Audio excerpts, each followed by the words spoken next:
can turn the world on with her smile,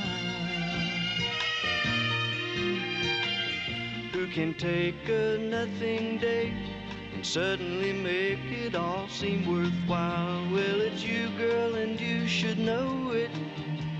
With each glance and every little movement you show it. Love is all around, no need to waste it. You can have the town, why don't you take it? You're gonna make it after all.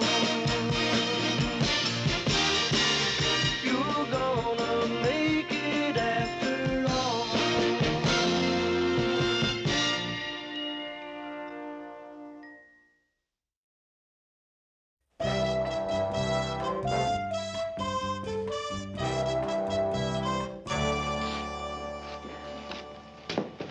Good morning, Murr. Oh, hi.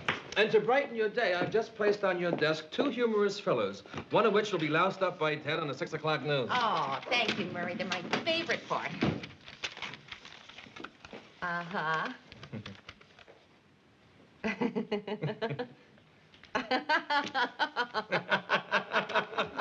We'll use this one.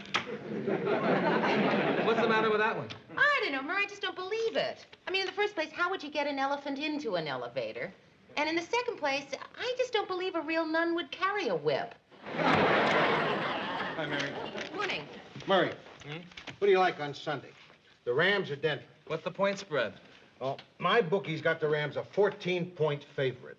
I think I'll put $50 on the Rams. Well, Mr. Grant, if you only want to bet $50, I'll bet with you.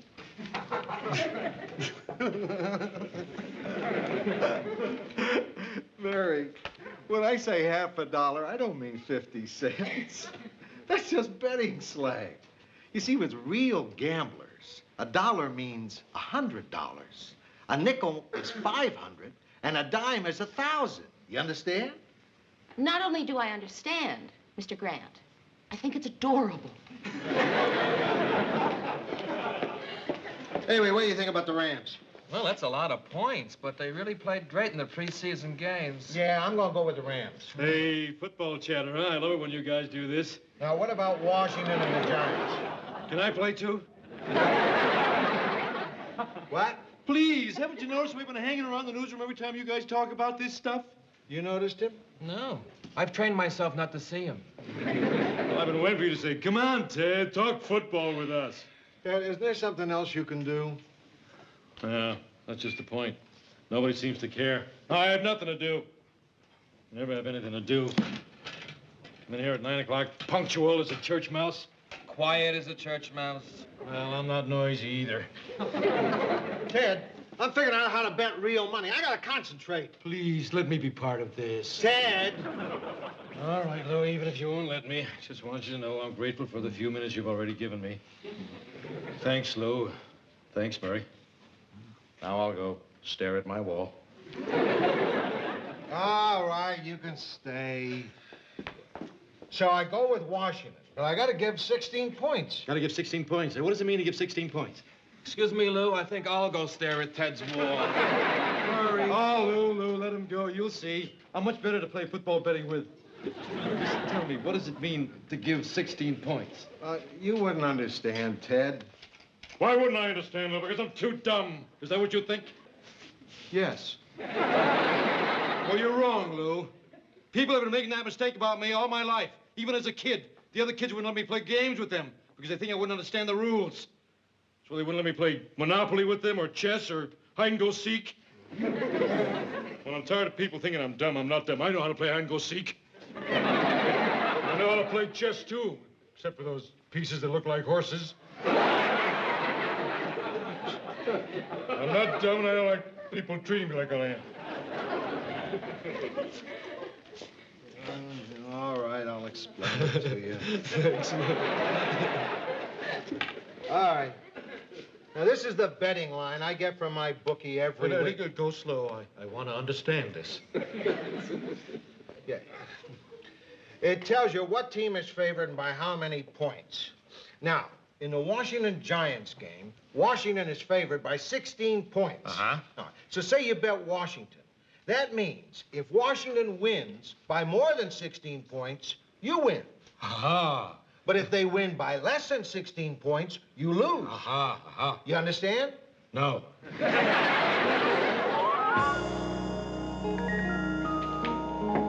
Yeah. Here's the lead story you wanted to see. Oh, thanks. You didn't have a good day yesterday, did you?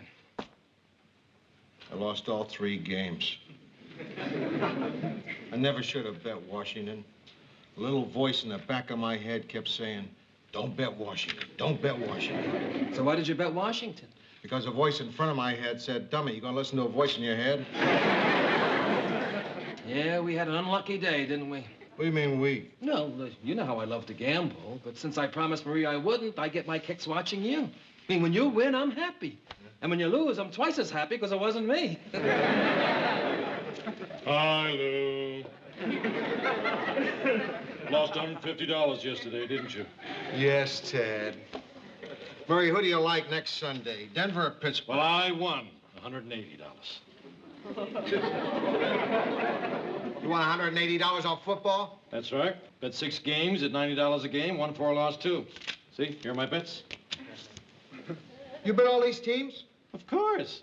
See, once you explained that point thing to me, I got to thinking.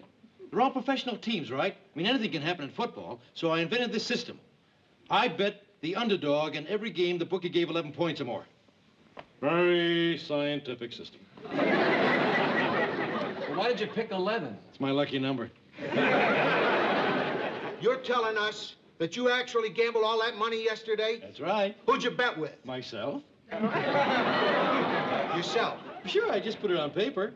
Well, Ted, if you were just making imaginary bets, how come you only bet $90? Why didn't you bet 100? Oh, I'd have been too nervous to enjoy the game.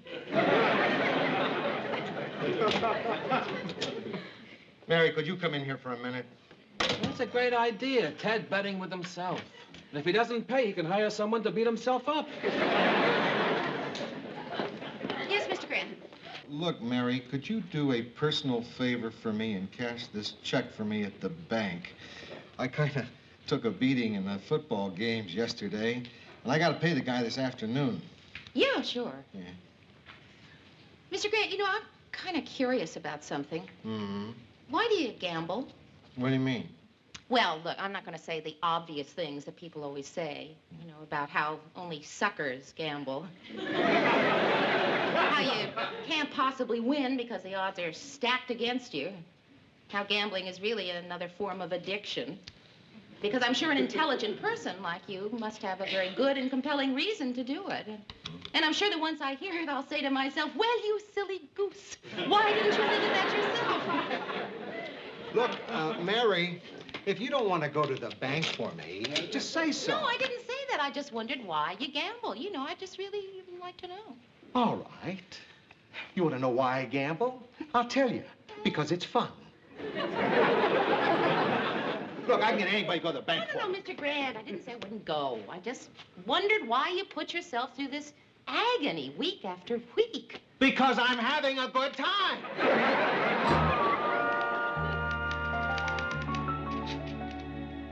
Touchdown! Another great day for the system. 1-6, lost 2. That means after 5 weeks of betting, Ted Baxter has won $2,200. Ted, it's not real money. Well, it's still better than nothing. I wonder how Lou made out yesterday. Hi, Lou.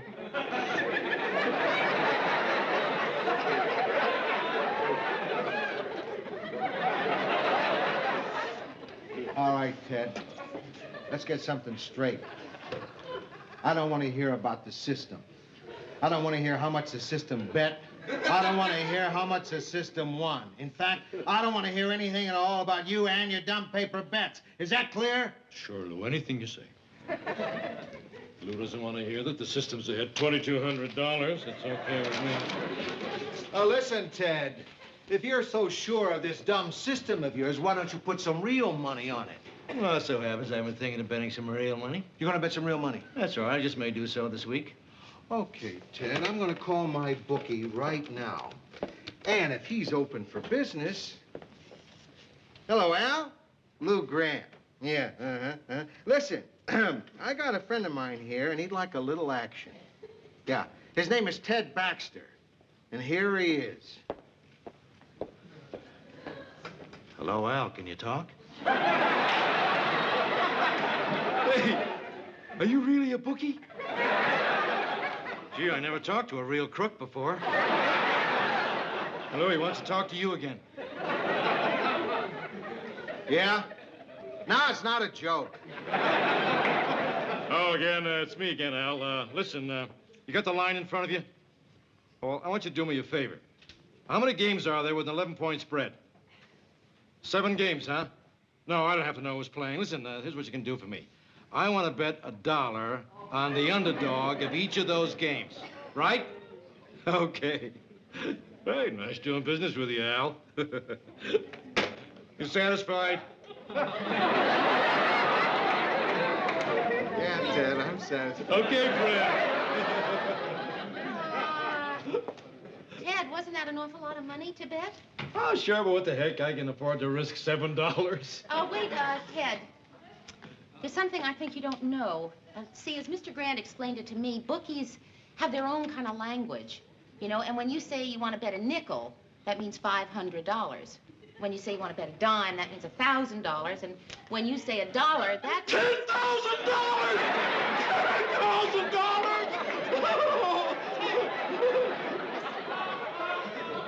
$1 means $100. Oh. Oh. Oh. Oh, boy, is that a relief. Oh, thanks, Mary. I bet $700!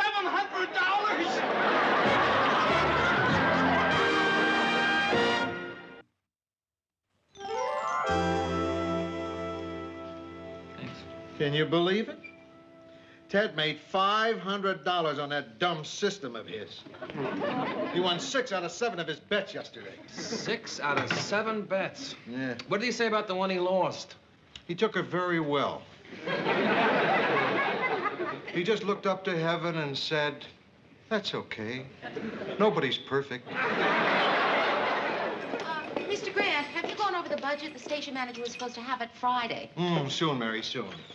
Yeah, well, that's what you said a couple of hours ago. Well, now I'm confirming it.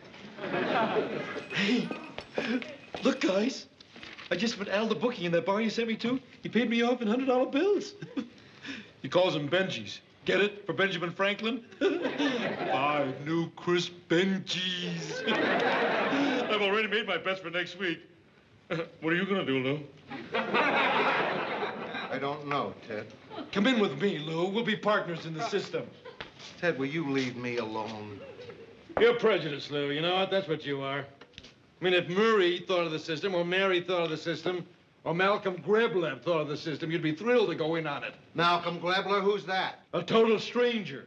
Mr. Grant, I just ran into the station manager, and he really wants that budget. Yeah, Mary, I'm busy. Hey, Lou, look, why don't you go in with Ted for 1 week? I mean, what do you got to lose? Come on, Lou. Well, I guess I can't do any worse than I've been doing. All right, Ted. Great. You won't regret it. Yeah. Here are the system's bets for next week. Mr. Grant, the teletype machine... Mary, I'm busy. All right, Ted, bet whatever you want. I'm in for half. Okay. Mr. Grant, come into your office.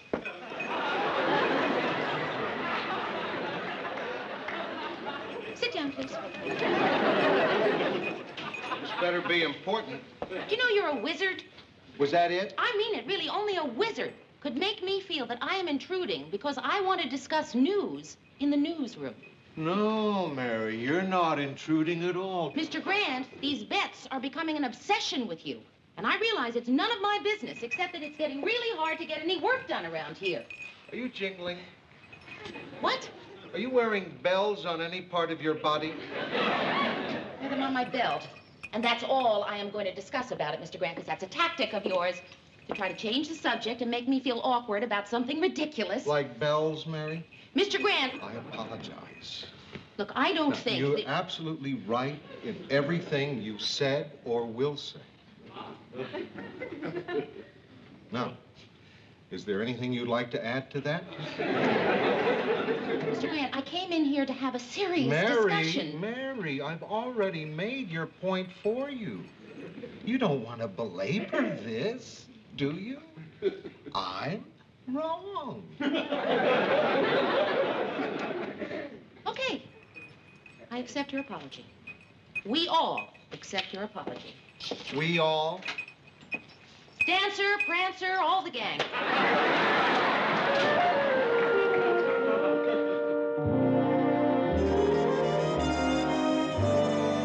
All right, let's add $15 a week more for the remote crew. Yeah. Hey, Lou. I picked up this week's winnings. I'll put it in the system's bank account this afternoon.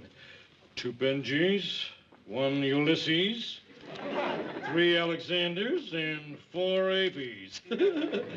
That's Lincoln. Oh, Thanks, Ted. Isn't it wonderful? I'm not only making money, but I'm learning a lot about American history. Oh, by the way, Lou, I got the betting line in the playoffs. Looks like the system won't be able to make any more bets from here on in. There won't be any more spreads with over 11 points. But we'll do it again next year. It's such a wonderful thing we're doing. Ted, don't make it sound so noble. Well, it is noble, Mary. Do you know who's behind gambling? Organized crime. That's who. And that makes it noble? Of course. If I keep on making this kind of money, I'll bring the syndicate to its knees. As long as we do something to stop crime in this country, I'm going to keep on betting and winning. As long as there's a breath of life left in me.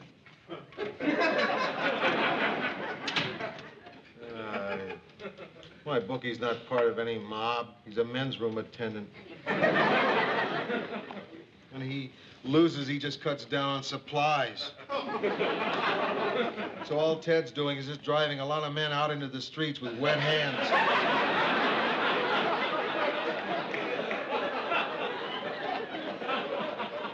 Anything wrong? Anything wrong?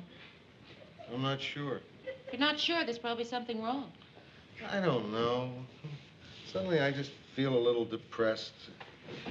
You want to go to lunch with me? Sure. Wait a minute. I know it'll cheer you up. It is such a gorgeous day outside. I mean, it's really nippy.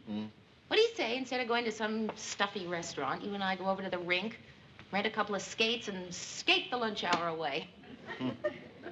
I've never done that on my lunch hour. And I never will.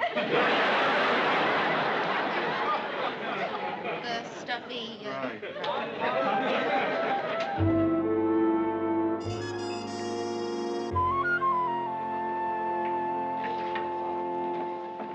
I hope you don't mind my taking you here instead of skating. No. Look, if you want some exercise, they got some pinball machines over there. Hey, Mr. Grant, are you aware that you were pretty unhappy when you were losing money, and now that you're winning money with Ted's system, you're still pretty unhappy? Right, and I'm not quite sure why. Let me tell you a little story.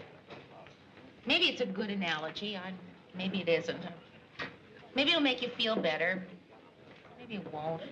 Maybe I'll tell it well. Mary. When I was in high school, I used to love to go to the football games. You know, I'd sit up in the stands and I'd cheer old Roseburg High on. And then the next year... You started betting and you lost your shirt? No. I became a pom-pom girl. Why you stop? Well, I just thought you might want to make a sarcastic remark about my having been a pom-pom girl. No, Mary. I'm surprised when your stories aren't about you being a pom-pom girl. Okay, now I can go on. Well, the thing is, Mr. Grant, I used to get out there on the field with these 2 big yellow pom-poms. Hey, wait. I have a question. Do you call one pom-pom a pom and the 2 of them pom-poms? No, one is a pom-pom. Then why aren't the 2 of them called pom-pom-pom-poms? Well, now, of course, the whole point of my story is going to be lost. Go ahead. Okay, the point is, these were very regimented routines. And I found that my cheering became mechanical, you know, because it was controlled by somebody else. All the fun went out of it for me. Mary, you spent a good part of our lunch hour warning me against ever becoming a pom-pom girl. Mr. Grant, the thing is that even though Ted is winning money for you, You're not having the fun of doing it yourself. Yeah, maybe you're right. I got to think about that. Good. Yeah.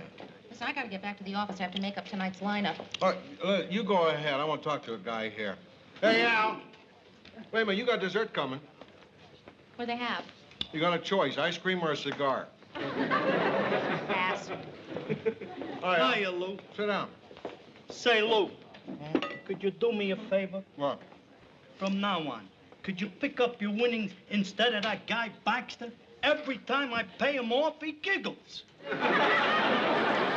don't like losing to a guy who giggles and then says to me, the weed of crime bears bitter fruit.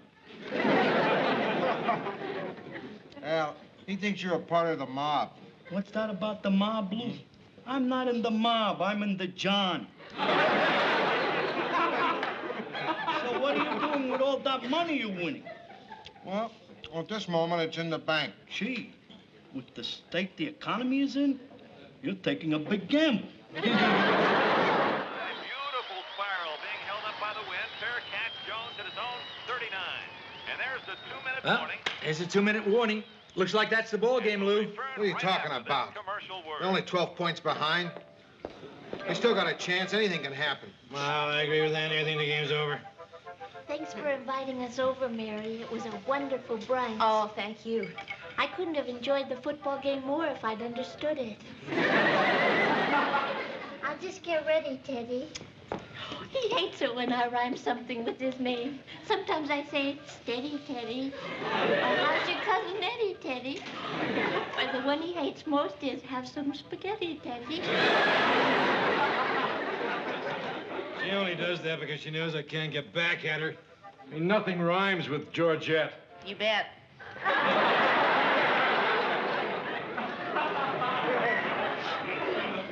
Lou, if you didn't bet on the game, what are you so nervous about? I bet it. Come on, Pittsburgh! You bet a lot? Everything. $2,000. I took all the money Ted and I made this year and bet it. Well, Ted sure is taking it calmly. I'll say. Ted doesn't know. Mr. Grant, that's terrible. You bet his money without asking him? I had to, Mary. I had to prove to myself that I was as good as Ted's sister. And it's going to be okay, just as long as Pittsburgh scores 12 points in the next 26 seconds. Well, yeah, that's easy enough. That's less than a point every 2 seconds. Come on, Pittsburgh! Come on, kill him! Hey, Mary, relax. It's only a football game. Shut up, Ted! Come on, Pittsburgh! Which one is Pittsburgh? They're the ones who just congratulated the winners. Hey, so what, Lou? I mean, what does it matter whether they won or lost as long as we didn't bet the game? Ted, I'm going to tell you something. No, not in my house. No, I had nothing to do with this, and you're going to tell him this thing in my house? Why don't you take him out on the balcony and tell him? No, I can just tell him here. Mary, sit down.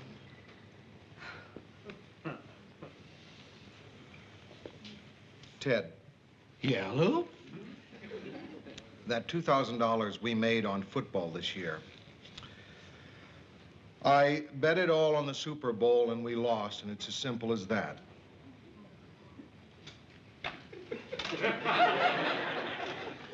Murray's right. Maybe it's better you break it to me on the balcony. Excuse us.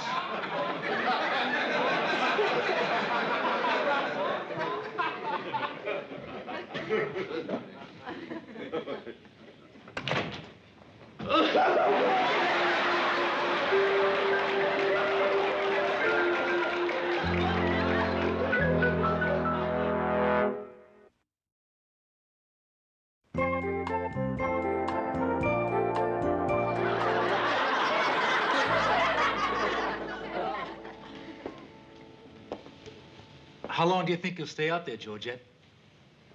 You have to understand, sometimes a man just needs to be alone. With Ted, very often it's not his choice. I told him I'd find a way to pay him back, but I don't think he's hearing too well right now. Well, I don't know about the rest of you, but I cannot bear to see that man standing out there alone like that.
Who can turn the world on with her smile?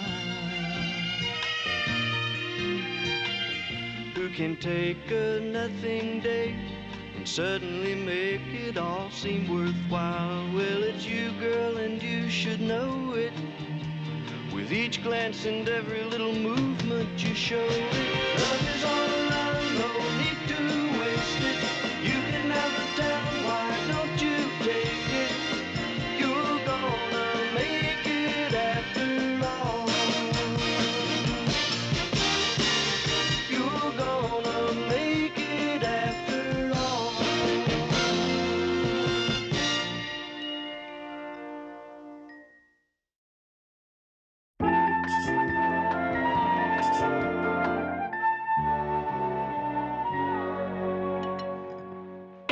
Mary, come in. Hi. Hi. Mary, do you mind if I come in here and cool off for a minute? Lars and I just had an argument. Yeah, sure. Would you like some lunch? No, thank you. What happened? I was sitting on the couch reading. Lars came over to me, put his arm around me, and said, "Darling, don't you think maybe it might be a good idea, in view of the high cost of living, if you try to keep your spending down a little?" I turned to him and said, "Darling, why don't you go suck an egg?" And that's when Lars started the argument. Yeah, he always was a kind of a hothead. He actually had the temerity to suggest that I start living within a budget. What does he expect? When you write down every $100 I spend? You sure you don't want something to eat? No, I'm too upset to eat. Bill, it's not that bad living on a budget. You know, a lot of people do it. Not me, Mary. To me, spending money is part of living beautifully. It's an art. Now, maybe there are some people who can live their lives within the restrictions of a budget, but for me, it would be like trying to make love in a straitjacket. Hey, don't knock it till you've tried it. Mary. Phyllis, it's not bad living on a budget. I've been doing it for a long time. It's really easy. Come here, I'll show you. Come here. Phyllis, come here. Now look, here's what we have. My monthly take-home pay after deductions, $680. Here's my rent. Here's what I allow myself for food, clothing, laundry. Wait a minute, Mary. You've written down $100 a month for clothes. Yeah. Now, suppose you go to Hempel's and you see this marvelous coat meant just for you, but it costs $249.50. What do you do? No, I don't buy it. Oh, come on, Mary. Be serious. What do you do? Well, I guess I'd save up for it over a period of months, and then if I couldn't manage it, Phil, I just wouldn't buy it. That's it. You don't understand, Mary. This is a beautiful beige camel hair coat with leather trim, and it fits like a dream. I still wouldn't buy it, Phil. Mary, it's a designer original, and it's been reduced from $835. All right, I'll take it. Phil, why don't you try living on a budget just for a month? It really works. No wonder it works. You only put down $145 a month for rent. Yeah, well, that's what it is. No, it isn't. They raised it to $175 a month. Since when? Last month, didn't I tell you? No! Oh, then the joke's on me. $175 a month? Well, it looks like we're in the same boat, eh, Mary? Oh, it's my fault. I could have married into money, and I don't just mean money, Mary. I mean real money. One of the DuPonts, Mary. You know which DuPonts I mean? $175 a month. The Better Living Through Chemistry DuPonts. This is a third cousin. They had a place next to ours on Cape Cod when I was in college. How he would have given anything to marry me. But I didn't love him. So I didn't ask him.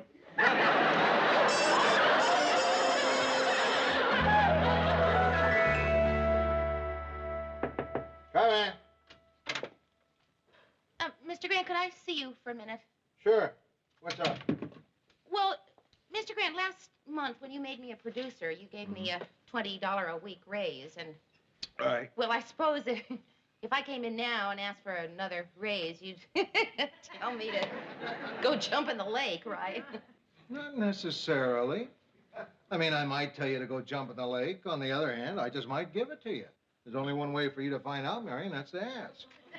Well, I did feel a little awkward about coming in here. Mary, you should always say what's on your mind. All right. Well, that $20 a week raise that you gave me amounts to about an 8% increase, you see. But the cost of living has gone up 9.3%, which means that I am actually earning less this year than I did the year before. On top of which, my rent has been raised $30 a month. And I just feel that in view of the fact that I'm now a producer, I have additional responsibilities and duties, that it's not unreasonable for me to ask for more money. So, Mr. Grant, could I please have a raise? Mary, go jump in the lake.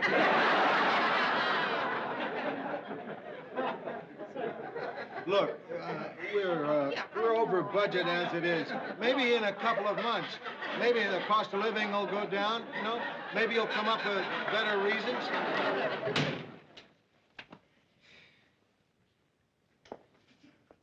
What's wrong? Oh, well, I just asked Mr. Grant for a raise, and he told me to go jump in the lake. Bummer. I just don't know how I'm going to make ends meet. And I certainly don't know how you and Marie do it with 4 kids. No, that's not so bad. We get by. Marie has started canning fruit. The girls have started making their own clothes. My son has a paper route. And last night, I held up a liquor store. I just wish I understood more about economics. You know, maybe then I'd understand where all my money is going. Oh, nobody understands. I understand. You know who's got all the money today? The Japanese. They're taking over. Nice people, but everywhere you go, you see them with their little cameras taking pictures of all the buildings they're going to buy next. You know where they got all that money?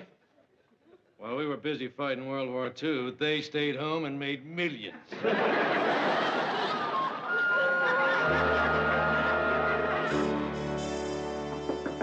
in.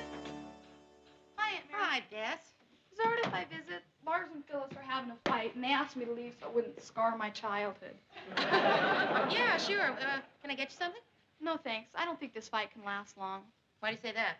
Well, it's already been going on for 6 hours, and Lars always fades in the last couple of rounds. Phyllis is mad because Lars just cut off her charge accounts. Hi. So, what are you kids up to? Well, you certainly seem to be in a good mood. Well, Lars and I finally talked the whole thing out, and I feel much better. He gave me his point of view, and I gave him a knee in the stomach.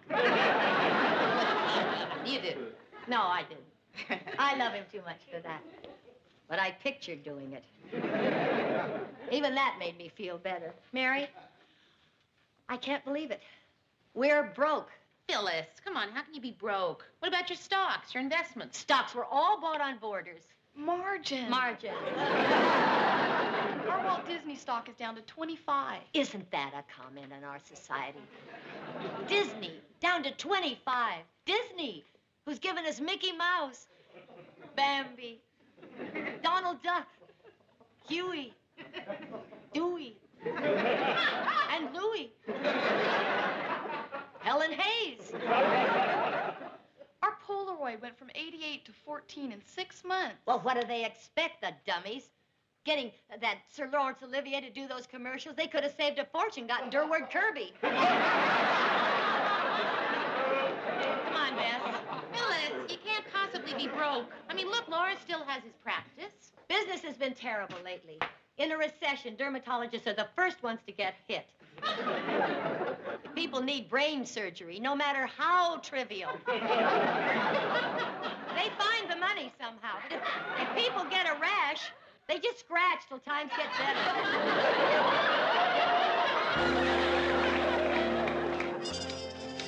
Hello, news people. Have I got a scoop for you? I have just been selected Woman of the Year by the local ladies chapter of the Elks Club. Good. Thank you very much. As soon as I heard, I rushed up here to tell you I knew you'd want to put it on tonight's news. I mean, a member of your own station getting a major award like this. I knew you wouldn't forgive me if I didn't come to you with the story first. So, Lou, I assume there's still plenty of time to get it on tonight's newscast. Yeah, there's still plenty of time. You are going to use the story, aren't you, Lou? Well, I'll tell you, Sue Ann. I don't handle that anymore. That's the producer's job. Mary. Well, I'm sure Mary won't want to turn down a terrific exclusive like this. Will you, Mary? Well, Sue Ann, it's just that there are so many big stories breaking today. You know, I wouldn't know which one to bump. Yeah, I mean, we sure hate to lose the one about the two-headed chicken. Right.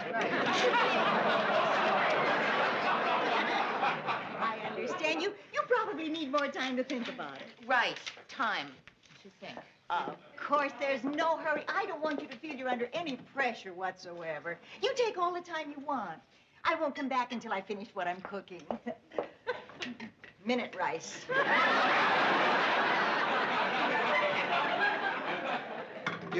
You're not seriously thinking of using that Sue Ann story, are you?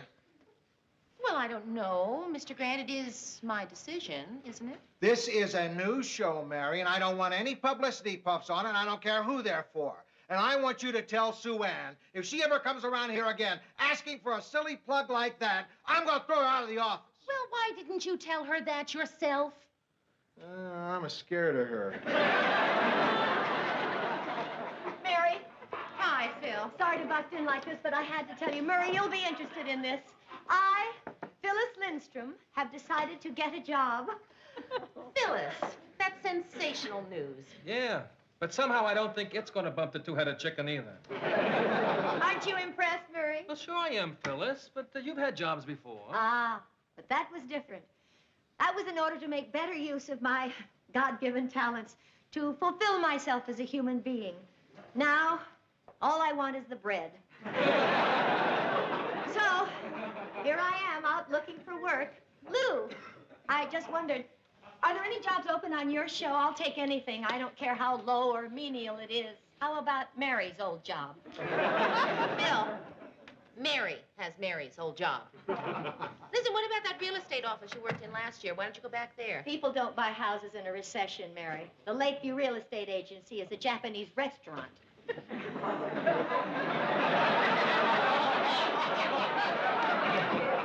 I told you. What about Chuckles the Clown? I saw him in the elevator. Are there any jobs on his show? Well, I heard they need a new Wanda Wishbone, but I don't know if you got the right legs for it. Wanda Wishbone? Yeah, two kids come out of the audience, and each one of them pull on a leg. The winner gets a bicycle. Mer, how do they decide who the winner is? I don't know. But they have to hire a new Wanda for every show.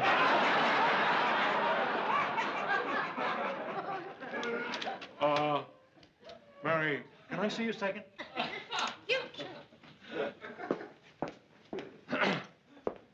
Have Phyllis and Sue Ann met since the time that Sue Ann had the affair at Phyllis's husband? No. Didn't she threaten to rip Sue Ann's face off the next time she saw her? Yeah. Well, you better get Phyllis out of here fast. I've just passed her. She's on her way out. Uh-huh. Phil, listen, why don't you and I go downstairs and get a cup of coffee, huh?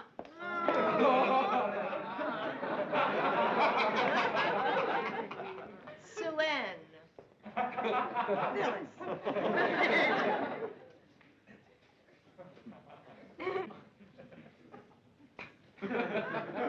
Tell me, are there any jobs on your show?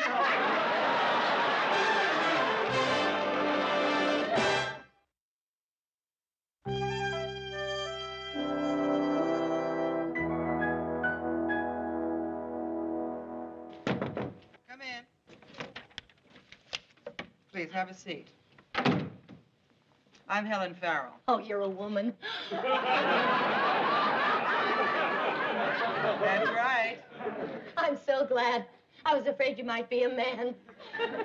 But I know that as a woman, a sister, as it were, you'll be more compassionate, understanding, sympathetic. Honey, it's been a long day. Don't bust my chops. Okay?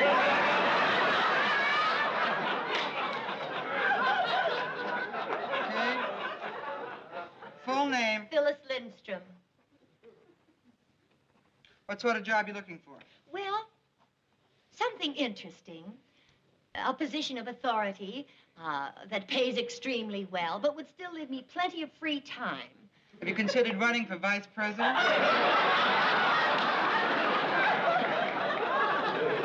Have any special skills? Of course. All right. Computer training?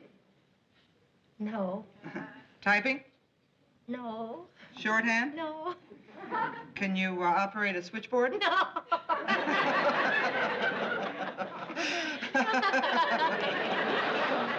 What are your special skills?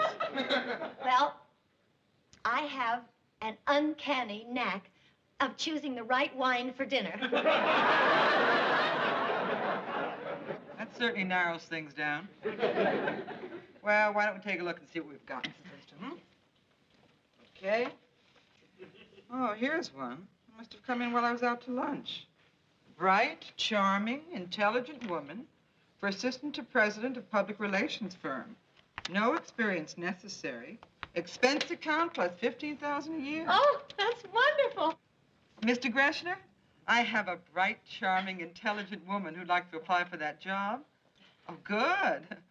She'll be right over. Her name, Helen Farrell.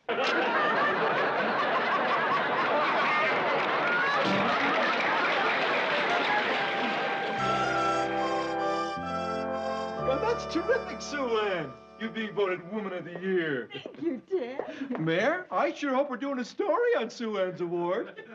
Well, Ted, I already told Sue Ann that there's no room for that story. We're spending a lot of time on Kissinger's trip to the Mideast. Kissinger? Why are you doing a story about someone we don't even know? Come on, Mayor. I'm sorry, Ted. The answer is no. Well, what would the answer be if I told you I was threatening to quit unless that story were put on? No and goodbye. No? Sorry, Sue Ann, I tried. I know you did, Ted, and I appreciate it. You're a good friend. Now, can I have my $50 back? Hi. Oh, hiya, Phyllis. Hi, Phil. Newsroom. Any luck with the job? Yes, and all of it abominable. Oh, no. Mary, the film on the fire downtown got here too late for tonight's show. Oh, terrific. It's the biggest fire in 10 years and we don't have any film? Maybe we should send an artist down to draw it. I'm sure you want to hear everything that happened. All right, look, Mer, we still have 20 minutes. See if you can get a remote truck downtown. We'll do it live. Right. Mary, I went to 6 different employment agencies. Always it was the same story. I have no training. I have no skills. I have nothing to contribute to society. Of course you have. It's a chemical chemical factory. Oh, boy, that must be some fire. Anybody hurt? No, but they evacuated 5 city blocks. I'm a mere frill, a decoration, a boutonniere on the lapel of the universe. Throw me in the gutter and no one would even notice I was missing. Okay, good. The crew's on its way. All right, I'll see if I can get a reporter to meet him. I'm absolutely useless. According to Darwin, I should have been extinct 1 million years ago. Oh, don't listen to him. Hello, Frank. It's Mary. Listen, I want you to meet the remote crew downtown at the fire. We're going to go live. Right. Okay, Murr will open with the fire. Then we'll do Kissinger, then the bus strike, and the armed robbery. How lucky you are.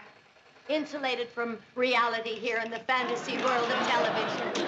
Hey, Murr, you know what I'm thinking? Maybe we should dump the robbery and extend the fire. Mary, will you listen to me? Your dearest friend is spilling her guts up. You please listen. Phil, I'm so sorry. So, any luck with the job?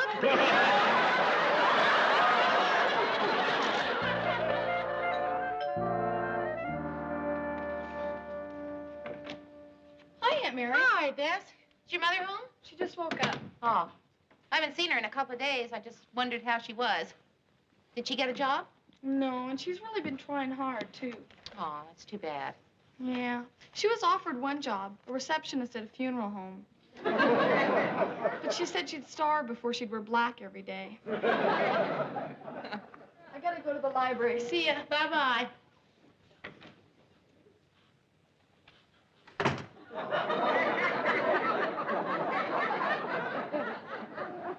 Hi, Mary. Hi. You all right? I suppose so. Oh, Phil, come on. I hate to see you like this. You are really taking this money thing too hard. It isn't the money thing, Mary. Even if I don't get a job, I know we'll get by. We'll just have to make sacrifices like everyone else. Instead of 2 cars, we'll get by with 1 car. Lars can take the bus to work. No, Mary, money isn't the problem. You know what's really depressing me? You. Me? Remember when you came here 5 years ago? You were a lost little lamb jilted by your fiancé. A single girl, alone and unwanted in a cold, heartless city. And I was a secure, confident married woman. Every time I saw you, I felt sorry for you. It was wonderful. But now the tables are turned. It's you who feels superior to me. Oh, Phyllis, come on. I don't feel superior. Of course you do. This is the era of the single girl. Free, independent, self-sufficient. Oh, Phil, come on. Being single is not all that great. There's good, but there's bad, too. There's loneliness. Loneliness.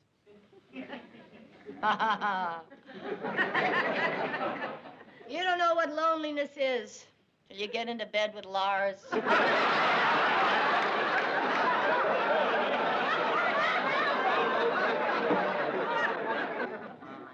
all right, it's a little rough right now, but you've got people who love you. You got a husband who's there when you need him? I suppose so. I remember when I gave birth to Bess, Lars even stayed in the delivery room with me. Of course, after a while, the screaming got so bad the doctor had to slap his face and throw him out.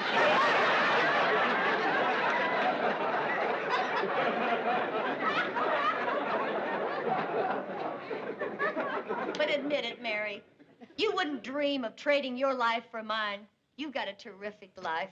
Phyllis, I told you my life is not that terrific. Are you saying you would trade your life for mine? Well... Would you? Be honest. Well, to be perfectly honest with you, Phyllis, no, I wouldn't trade my life for yours. It's a lousy thing to say. Oh, Phyllis, nobody would trade their life for somebody else's. Would you trade your life for mine? Would I trade my life for yours? Oh, getting up at 7 o'clock every morning. Catering to the whims of my boss day in and day out. Fending off the grubby advances of my dates. And praying desperately I'll meet somebody I'll really care about. Would I trade my life for yours? No, I wouldn't. Mary! Oh. I'm sorry. Oh, you're all depressed and feeling rotten about your life now, aren't you? Well, no, I'm not feeling rotten. Just like old times. Isn't it wonderful?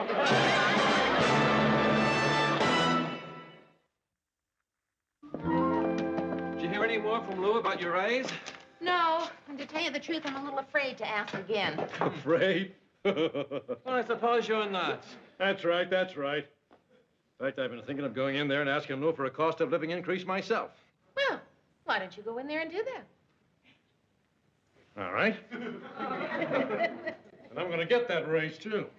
You know why I'm going to get that raise? Because I just figured out how to handle Lou. I'm not going to ask him for a raise. I'm going to demand it.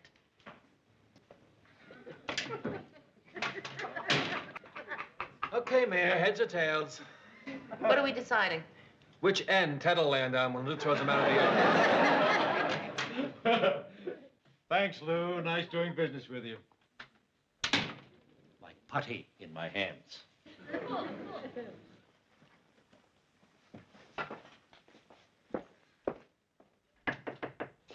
Looking for me?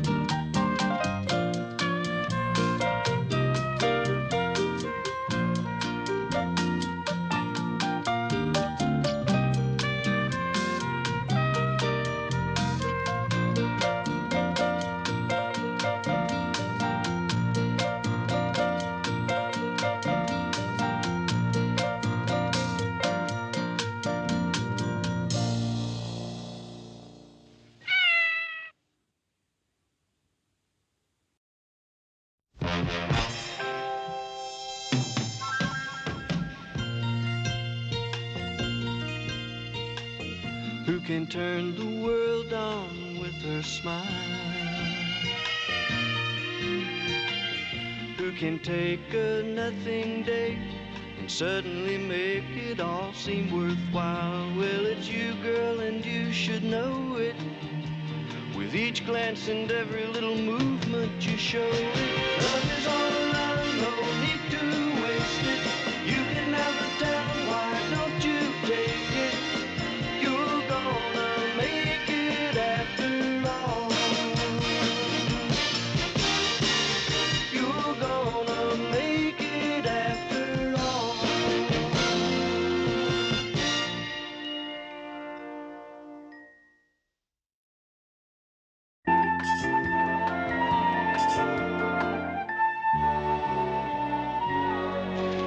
Hi, guys. Hi. Hello, here's your humorous filler for tonight. I don't get this. Never mind, I'll use something No, else. explain it to me. I want to know. I want to understand. Explain it to me. Firemen are supposed to put out fires, but their building burned down. Probably an accident. Oh, say, Lou. Lou, I'd like to talk to you about my blazer. What about your blazer? Well, don't you think it's about time I got a new one? Something in keeping with my personality?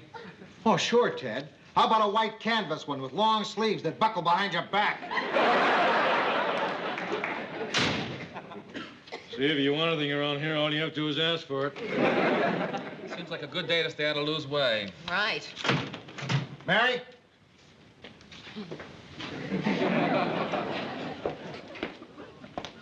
Yes, Mr. Grant.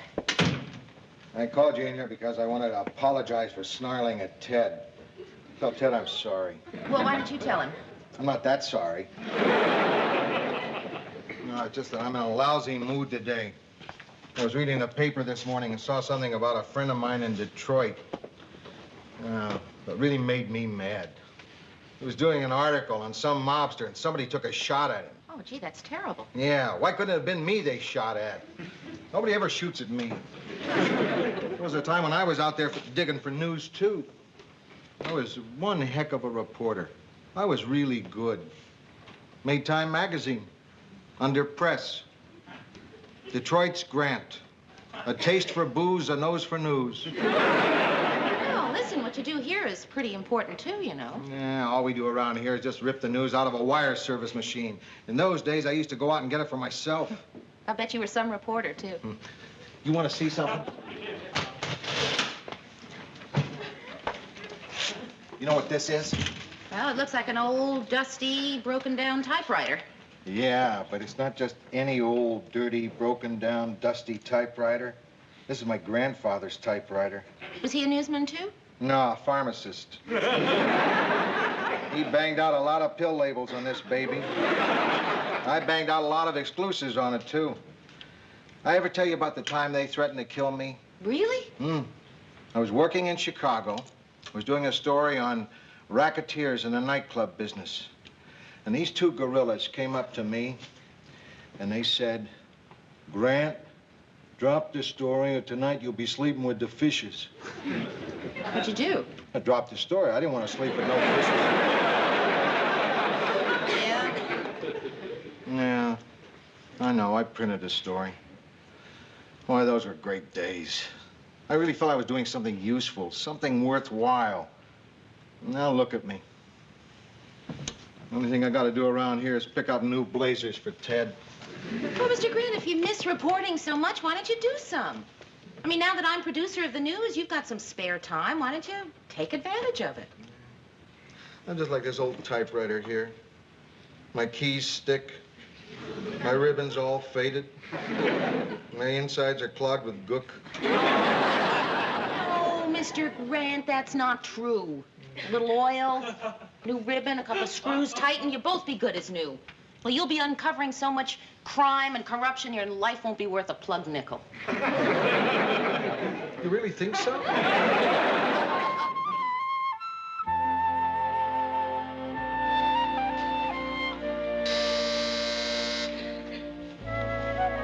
Who is it? Lou and Charlie.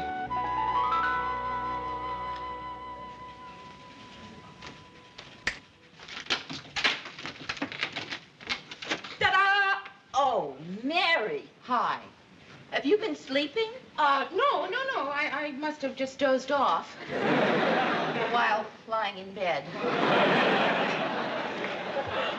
Gee, you know, we're sorry. It never occurred to us that you'd be asleep at 9:30. Yeah, well, no, usually I'm not. I haven't been to bed by 9:30 in years. Usually I stay up, during the week till 11:30 most of the time. Gee, even on school nights? Maybe we ought to go, Lou. No, come on, stay. I'll fix some coffee. Mary, you won't believe what I've got in these folders. A guy over at Democratic Party headquarters gave me their files on campaign contributions in his whole area. Now, I'll bet you somewhere in here there's dynamite. All you gotta do is find it. Me? Yeah, I have to have them back there by midnight. Why don't you and Charlene go through them? There's another lead I want to follow up. I gotta meet this ex-con in a pool hall. Why are you so excited? You know how long it's been since I met an ex-con in a pool hall? But listen, what exactly are we supposed to be looking for? Just make a list of who gave what to whom, who got what from whom, and who did what for whom. But, Mr. Grant... Forget it, Mary. Just be thankful he doesn't want pictures of everybody getting it and doing it and giving it. Okay. Let's hear what everybody's got. Mary. Well, Mr. Grant, after 2 weeks, what I've gotten mostly is discouraged. Me too. I have never seen so many honest elections. Boy, it really makes you feel proud. Is it okay if I join you? This doesn't concern you, Ted. Oh. Well, maybe you two haven't come up with anything, but good old-fashioned legwork paid off. I think I found our man right here. Oh, I like him. He's perfect. Can I be the one to tell Teddy he's fired? Never mind the jokes. This is Charles Hartney, councilman from the 17th Ward and quite possibly the next candidate for governor. Why doesn't it concern me, Lou? Because it's just for newsroom staff, Ted. Oh.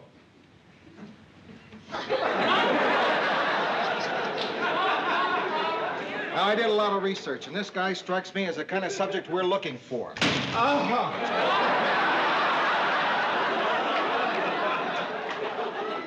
I've never heard a word against Hartman.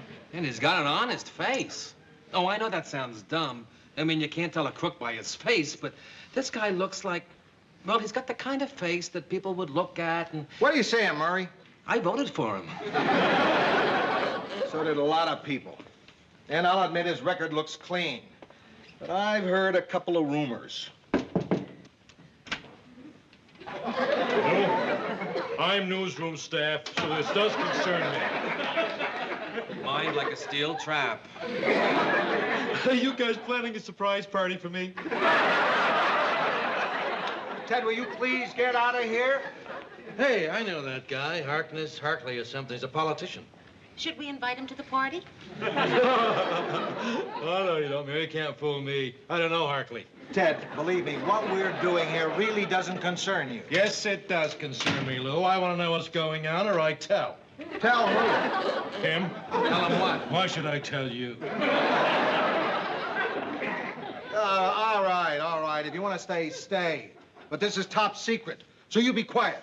I don't even remember being here. I think he means it. What kind of rumors have you heard about Hartman? Well, at this point, it's just innuendo, but I've got a newsman's hunch. Something smells funny to me about his campaign, and we're going to root it out. Uh-huh.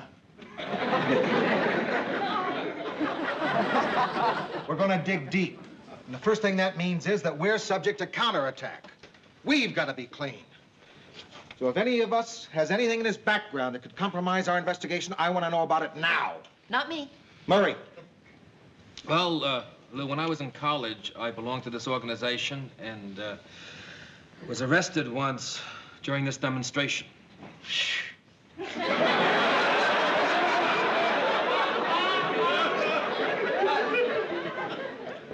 A left-wing riot? No, a fraternity panty raid. A panty raid. And all I got was a pair of sweat socks.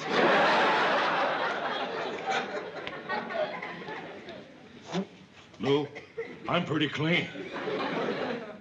Unless you count swinging. I do. I'm clean.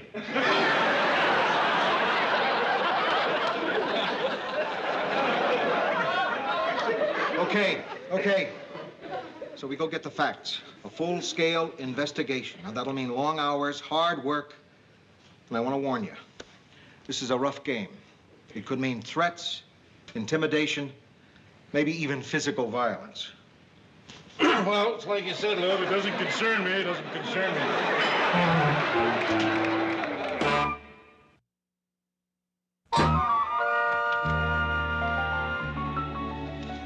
Mary, I'm expecting a visitor, an important one. All right, I'll buzz you when he gets here. What's his name? This kind of guy, you don't ask his name. He's what we call a source. He provides information for money. If anyone's got the goods on Hartney, he does. You mean you're paying for information? It's a last resort, Mary. I'm starting to get a little discouraged. For the past 3 weeks, I've checked out Hartney's income tax records, his campaign finance statements, his investments, and so far I haven't found one thing to write about. The first day I took out my old typewriter and I spent a half hour cleaning the keys. They're still clean. I have to keep my keys clean. Otherwise, the E's start looking like O's. And before you know it, Ted's announcing that the cops have arrested a pooping Tom.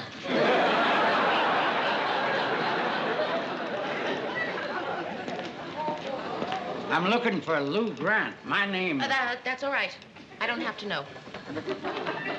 Hiya, Jack. Oh, good to see you, Lou. Look, I got the information you wanted. I added a one-page summary. Everything in a nutshell. This is it, Mary, our $1 million story. Oh, it's $25, Lou. 25 bucks? That's all you want? Oh, I didn't do it for money, Lou. I did it for old time's sake. And just enough money to cover the Xerox expenses. Oh, hey, thanks, Jack. That's terrific of you. That's terrific. 25 bucks. Yeah. 25. I'm a little short. 8. Mary? Yeah, I'll look.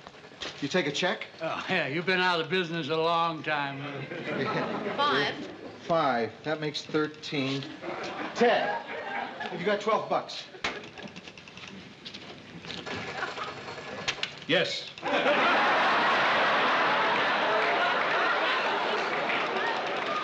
a minute. Wait a minute. Murray! What is it, Lou? Give me $12 quick. What is this, the educational channel? Like I said, Jack, you're terrific.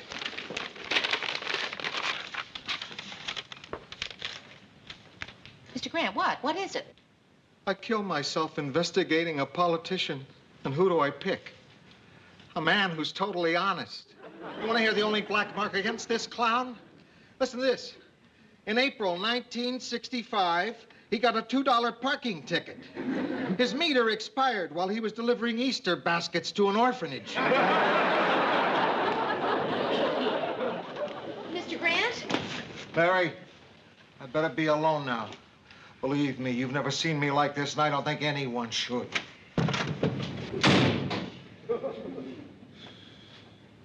I'm going in there. Mary, don't. That's crazy. I know. Did you buzz me? I distinctly told you. Grant, I'm coming in anyway. And don't be concerned about my not having seen you like this before. What's so different about the way you're behaving? You want something different. Well,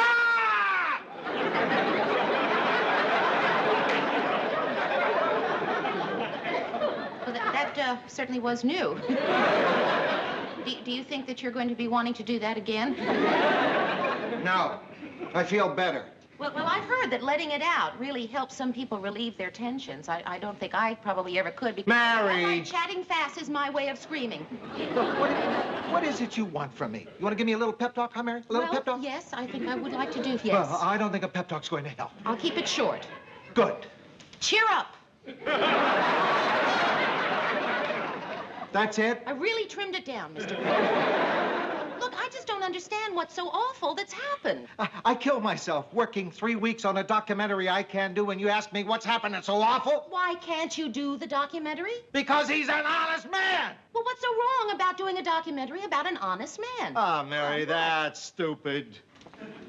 Mr. Grant, I don't think there's any reason to be calling names. Mary, you're a dope. Mr. Grant, name-calling isn't going to solve anything here. Look, I told you not to come in here, didn't I? You can't do a show about an honest man. People don't want to see that sort of thing. Our job is to turn over flat rocks and show people the slimy things underneath. Oh, so slimy. Well, that's what life is. I think people would love to see a documentary with good news in it. Anyway, you've spent all that money filming Harkney. You've already set aside an hour of airtime. Why not give it a try? No, Mary. The answer is no. Well, that's just stupid, Mr. Grant, and you're a dope.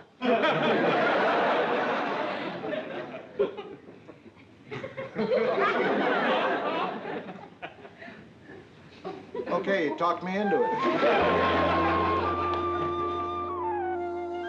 Gee, I don't know why you're doing all this. None of this stuff seems all that dusty. Because I'm nervous. I can't just sit around waiting. What's to be nervous about? Lou's going to come back from editing, and either he's going to say, Mary, it's a good show, or Mary, you're fired. Yeah, right. Listen, I know it's easy for me to say, but what is the point of worrying, huh? I remember one time... Oh, you don't want to hear somebody else's dull story. Yeah, sure I do. Maybe it'll distract me. Go. Well, the point is, I was worried about a show once, too. I was playing Vegas and dating a lot. A friend of mine had fixed me up with Sinatra the night before, and I was dog-tired.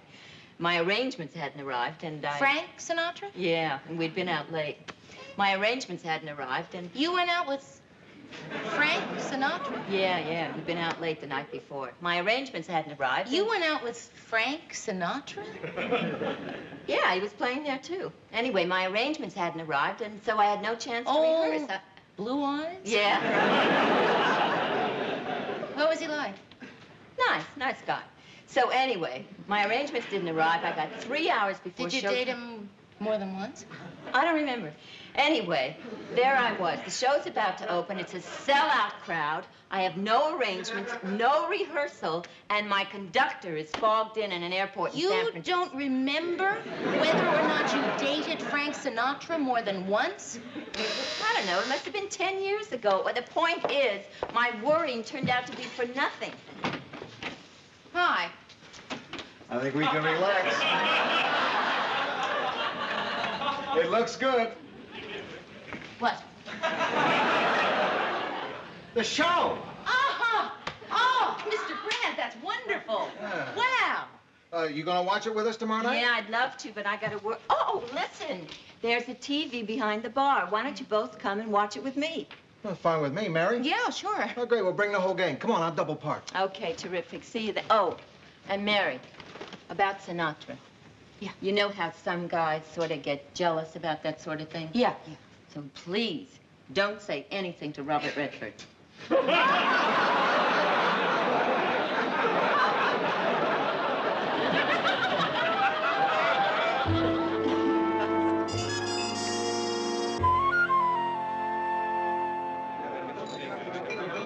Oh, hiya, Mary. Oh, Murray, hi. Charlene McGuire. This is Murray Slaughter. Murray. Murray wrote tonight's show. Oh, I'm really looking forward to seeing it. No, it's no big deal. Nothing special. I mean, don't plan on being entertained or amused or thrilled or anything. Murray. It's all right, Mary. I wish somebody had told me that about my second husband. Anyway, I just wrote it. Actually, it was Mary's idea. She co-produced it. Well, thank you. I just hope it works. I mean, I just hope people will be interested in seeing a normal, decent human being in a documentary. Although I don't know why not. I mean, that's what most people are. I can see she's never been chased by the trombone section in a band bus. Hi, everybody. Hi. Charlene, I'd like you to meet Ted Baxter. Hi, Ted. I've heard a lot about you. You're, legendary. You chicks have some grapevine. Hey, it's almost time for the show. Tony, will you turn on to Channel 12? Sure. Listen, everybody. Normally, I play a set right now, but these are my friends, and they've done a television documentary, and we'd like to watch it. Of course, if any of you would like to watch it, too, you're... Drinks are on me. Want another drink, Mary? No, this one's fine. I'm dedicating this show to you. Good evening, this is Ted Baxter. Tonight we're going to examine the career of Councilman Charles Harkney. Right after this commercial message. Gosh darn, that guy's good. This is a nightmare, Ted in stereo. What's on the tube? It's a documentary. Portrait of a politician. I'll tell you what you missed. Good evening, this is Ted Baxter. Tonight we're going to examine the career of Councilman Harkney. And then they showed a picture of some guy taking a nap on a roll of toilet paper. For the next 60 minutes, our cameras are going to tag along with the councilman and record everything he says and does. We'll watch him make his breakfast. We'll go with him as he drives to work. We'll watch him open his morning mail. And that's a day in the life of Councilman Harkney. This is Ted Baxter saying good night and good news. I hope you're satisfied. We had a fire here once and more people stayed. Harry, I don't believe it. You've done the impossible. You've made Ted Baxter look dull. Well, I'm leaving. The check taken care of, Lou? No, it isn't, Ted. That's okay, no rush. Well, I thought it was terrific. I thought it was just terrific.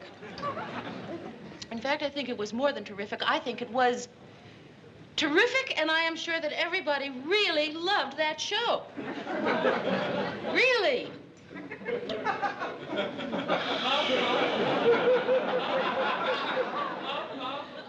There were 20 people here. Not one of them stayed. The drunk at the bar watched for 2 minutes and then went home to his wife. Yeah, and he's been divorced for 15 years. Listen, I gotta go back to work. Will you just listen Just because people left doesn't mean that they didn't really love that show. It just means that they had other places to go. What about the ones who didn't finish their drinks? Not thirsty? Murray left after the first commercial. Well, Mr. Grant, I have my theory that everybody loved the show, and apparently you have another theory. What is your theory?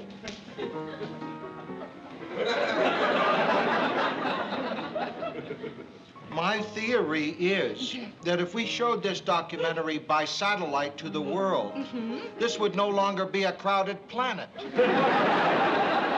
Well, let me just say this to you then. I know you're right. Nobody wants to watch the good things that happen in a documentary. They only want to watch the rotten things. Do you know what that means, Mr. Grant? That if it weren't for the rotten things that happen in this world, we couldn't put on the news show. We should be grateful to all the people who do those rotten things. We should stop them in the streets and say, "Thank you, Mr. Mugger." Thank you, Mr. Thief. Thank you, Mr. Maniac. Thank you, Mr. Grant. If it weren't for those people, you and I would be out of jobs. It's a lousy business we're in, Mr. Grant. I quit. Mary, It's a don't be lousy silly. business, Mr. Grant, and it's a lousy world. And I am going to Africa to work with Schweitzer.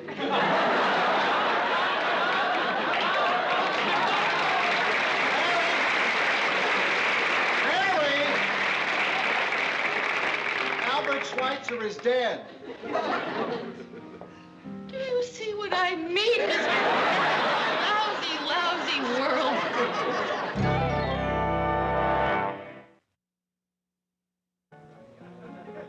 Sit down.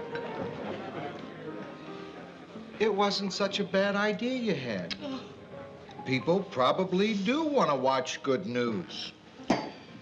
You want to know what the trouble with tonight was? I'll tell you what the trouble was. We put on a bad show. You and I pooled our talents to produce the worst documentary in the history of television. We did a really lousy job. Mr. Grant? What?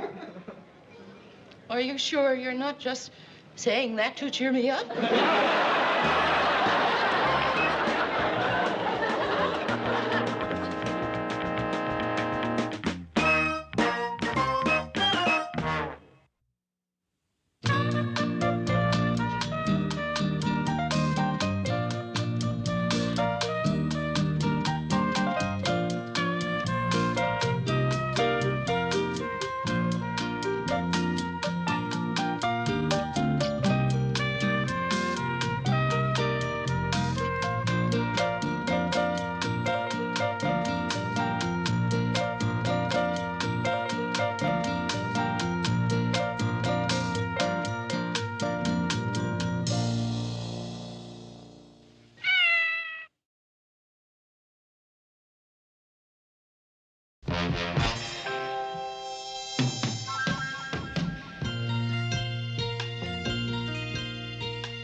Who can turn the world on with her smile? Who can take a nothing day and suddenly make it all seem worthwhile? Well, it's you, girl, and you should know it. With each glance and every little movement you show it. Love is all around, no need to waste it. You can have the town, why don't you take it? You're gonna make it after all. You're gonna make it after all.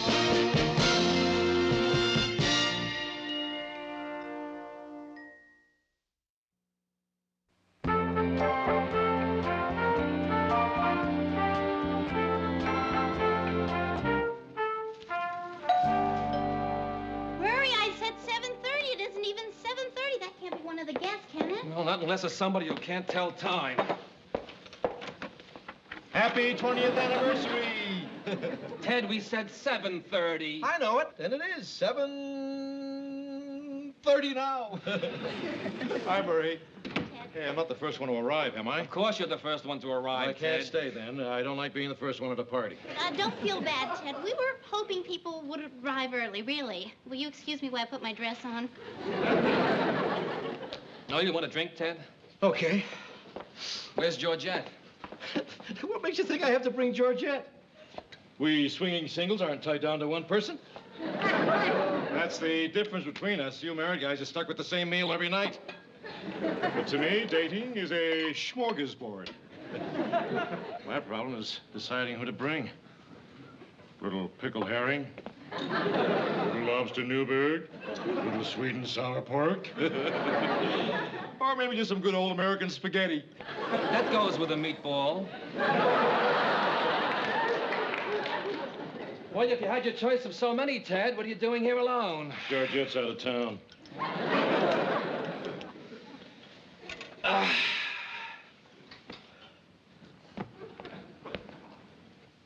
Oh, hey, Ted, be the first to see this. Marie gave it to me. What do you think? It's a digital watch. Hey, how do they do that? Well, it operates on the same principle as those clocks, outside banks. Does it give the temperature, too? Only if you stick it under your tongue. Hey, look what I got Marie. Oh, looks like an engagement ring. You know what it is? See, when we got engaged, I was making $38 a week. And she wanted a ring, but she understood. And now, 20 years later, with my salary almost doubled, I can afford one. That's dumb. What's dumb about it? She married you without it. It's like buying a hunting license after you've already bagged the moose. Hey, listen, Murray, I've got to get out of here now and come back later. I don't want people to think I'm the first to arrive. I mean, they might get the crazy idea that I've got nothing better to do. Yeah. Sorry, I'm late to my own party. Well, that's okay, honey. Ted was just leaving. Had a wonderful time. You're leaving? Just for a little while. I'm going to stay in the car, wait till more people arrive, and then I'll make my entrance. No one will be the wiser. Least of all, Ted.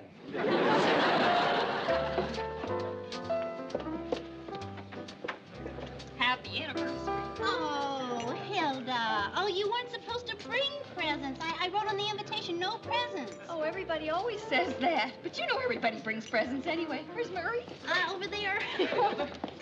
Oh, hi, Marie. Happy anniversary. Oh, thank you. Oh, Marie, I feel terrible. I didn't bring you a present. I didn't want you to bring a present. I told everybody not to bring a present. Yeah, well, then what's that? Well, you know Hilda. She always brings presents, but nobody else is. Oh. Hiya, Mary. Hi, Murray. Hey, thanks for the gift. I'll put it in the bedroom with all the others. Let me take your coat. Thank you. Hi, Mr. Grant. Oh, hi, Mary. Did you bring a present? Well, sure. But, Mr. Grant, you weren't supposed to. It said on the invitation, no presents, please. Oh, you don't believe those things, do you? You go into a subway, you see a sign that says no spitting. That doesn't mean you don't spit if you have to. Well, looks like a nice party anyway. My Uncle Fred died at a party like this. Well, not exactly like this. It was a costume party. He went as Sir Galahad and choked on a wiener. That's one of the things I like about you, Mr. Grant. Never at a loss for small talk. Oh, excuse me, Mary. Could you help me with something in the kitchen? Oh, yes. Ellen, honey, would you get the door? Sure.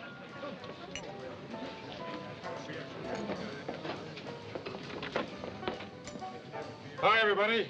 Sorry I'm late, but you know what a busy schedule I've got. I didn't know Ted was coming to your anniversary party. No marriage is perfect. Hi, guys. Hi, Ted. Happy 20th anniversary, Murray. Thank you very much. First 20 years are the hardest, you know. Right, Lou? I guess maybe you're the wrong guy to ask about that, aren't you? Oh, come to think of it, your first 20 years were fine. It was the second 20 that went, but your first 20 were. Ted,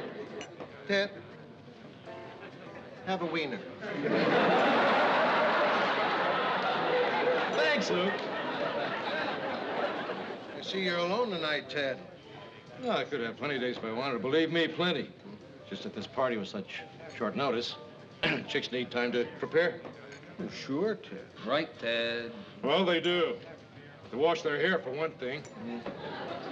Several of the ones I called tonight were doing that. Hi, Ted. Hi, Mary. I could have had a date, you know. Hi, Ted. Champagne? Oh, great party, Marie. I could have brought a date, you know. Would you like one, Mr. Baxter? Oh, yeah. Thanks, Bunny. Looks like great chicken. You're welcome, Mr. Baxter, but the chicken is shrimp and I'm Ellen. I could have had all the dates I wanted. Everybody, I'd like to propose a toast to the happiest marriage I know and the nicest couple, Marie and Murray. Yeah. Speech. Come on, let's hear some words from you. Oh, I can't make a speech. Well, try. But I will give an endorsement. All right. I got this guy in 1955, and he's still as good as ever. I don't think they make them like that anymore. Well, that's not a bad speech. Okay, Murray, your turn. You've had 20 years to prepare something. Oh. Yeah, come on, Murray. What you write? I'd like to make a little confession. It's something I've never told anybody before, but I'd like to say it now. I'm bald. No, I wake up in the morning, I look in the mirror, and I say, Murray, you're bald. And sometimes, when the problems of the day mount up, I feel like I'm getting balder by the hour. But then when I come home, Marie gives me a kiss and a smile, and suddenly I'm Cary Grant. I'm bald, but Cary Grant. Anyway, what I want to say is that maybe someday somebody will find a better way to grow hair, but nobody will ever find a better woman. All right. Hey, everybody, I'd like to say something, too. I could have had a lot of dates tonight.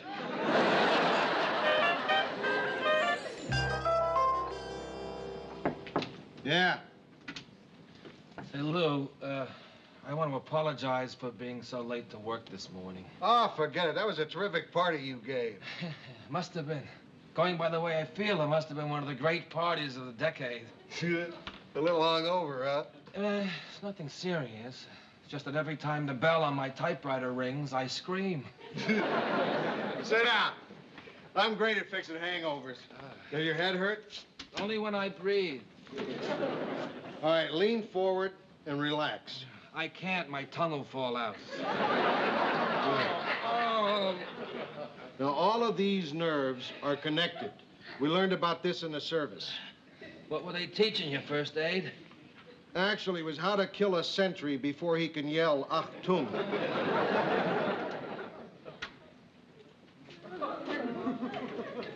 Hi, guys. Hiya, Ted. Lou, you got a moment? I'd like to ask you a little question. Shoot. What is life?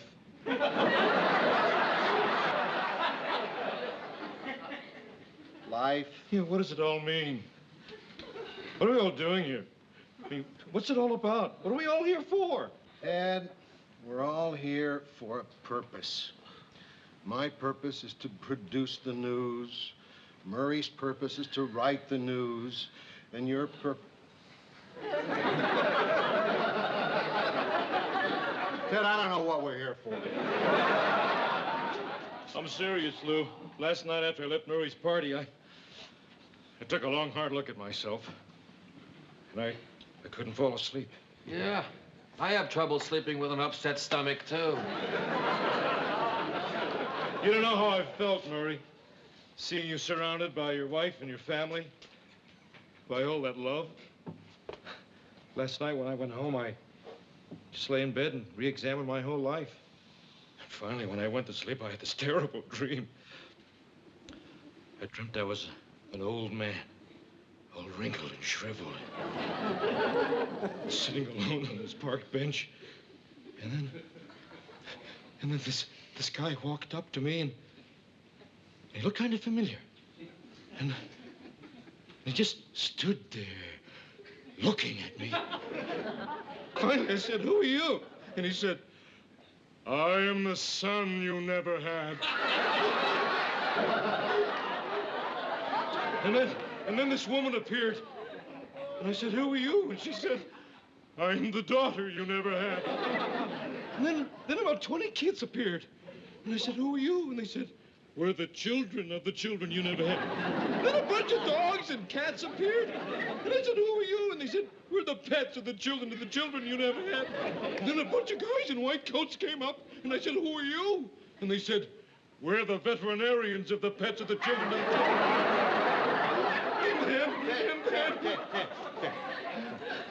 children. Just skip to the finish of the dream.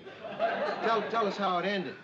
Oh, like all my dreams end, with Marlowe Thomas and Winston Churchill applauding me.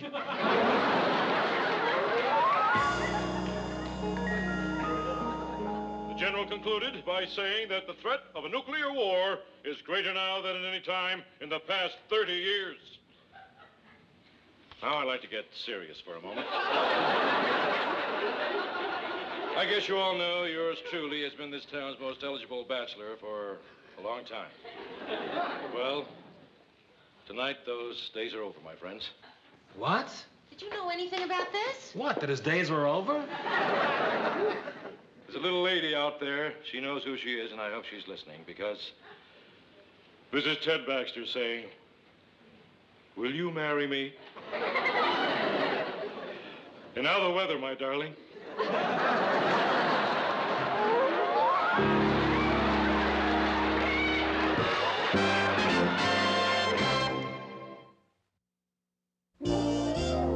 Thank you very much for calling.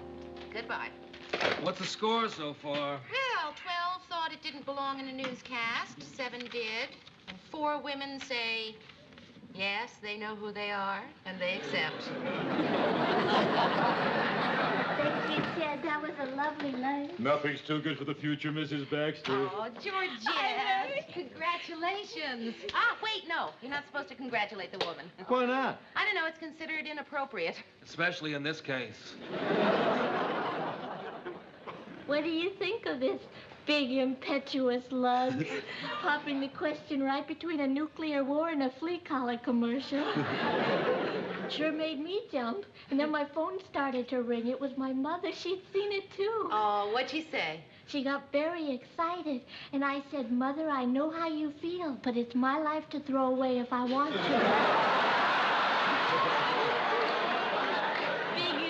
Impetuous love. Have you set a date? I'll leave that up to Ted. Right. Once Baxter makes his mind up, events move forward with blinding speed. Listen, I've got some top-level arrangements to take care of, okay? All right. Bye, Mary. Bye, Mary. Bye, honey. Big impetuous love. I'll call you tomorrow, honey. I don't want to get married. I don't want to get married.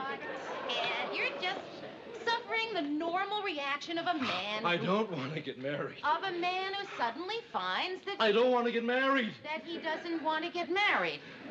Ted, listen to me. You just got cold feet, that's all. From what I hear, it happens to everybody. Men, women, both. I mean, it's a big commitment. You suddenly realize that marriage is forever. Oh. It scares you. Briefly. But the point is, you're not the first person to feel this way. Oh, sure. It's easy for you to say. You're on the outside watching the gate swing shut. Well, ask Murray then. Go on. Go on. Give it.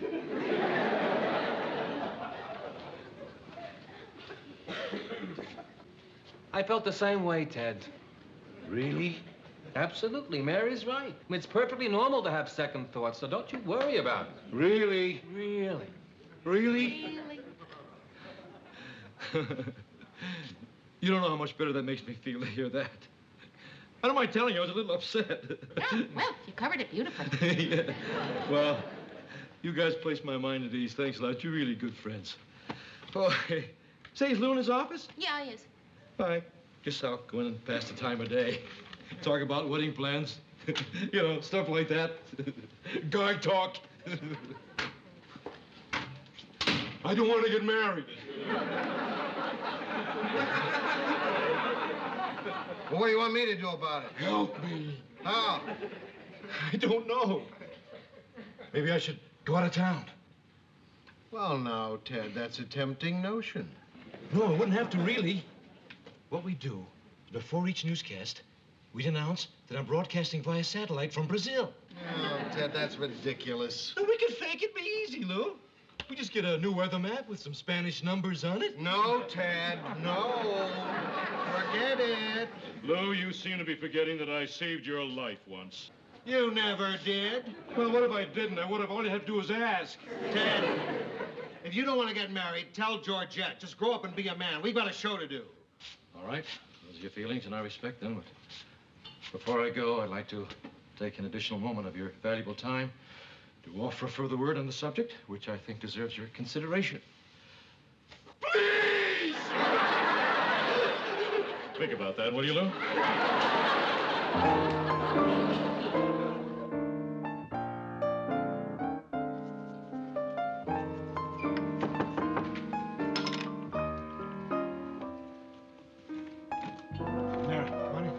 Ted, are you all right? Who, me? Yeah, tip-top, first class, grade A. Well, then why'd you ask me down here? I need your help, Mary. Please sit down. Ted, I don't want to sit down. It's almost airtime. No, this takes priority. Sit. Ted, really? Sit! I'm sorry. Please.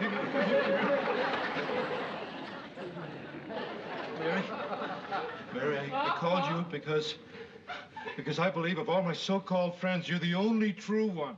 You're the only one I can count on. You're the one who'll put her hand in the fire for me. Ted, I'm not going to put my hand in anything until you tell me what it is you want. I want you to tell Georgette that I'm going to Brazil. You're bananas. No, I'm serious, Mary. Ted, that is the dumbest lie I ever heard of. Oh, it's a fib, Mary, not a lie. Lie's an ugly word. Just a fib, a tiny fib. Why me? Because anybody who look at you would know that nothing as disgusting as a lie could ever pass between those innocent Cupid doll lips. Ted, you are going to have to tell Georgette the truth. Mary, I'm not ready for marriage. I can't handle responsibility. You're my old man. He walked out on my mother when I was 2 years old. It's a shame you didn't walk out 3 years sooner. I wouldn't expect you to understand. Your folks are still married. Probably runs in your family. You could get married as many times as you like, and they'll all work out. Mary, all I want you to do is tell George that I'm going to Brazil, and I'm too busy to talk to her because I'm practicing my Spanish lessons. Mary, you can't fool me. You can't fool me. You'll lie for me. Mark my words, when the chips are down, you'll go along with me. I will go along with you, Ted, only if you tell the truth. All right, I'll tell the truth. I'll tell the truth.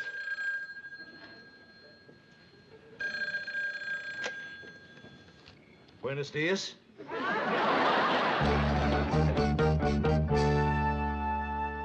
United States Bureau of Mines announced today that oil shale refining plants could be built in this country, resulting in cheaper oil for the United States.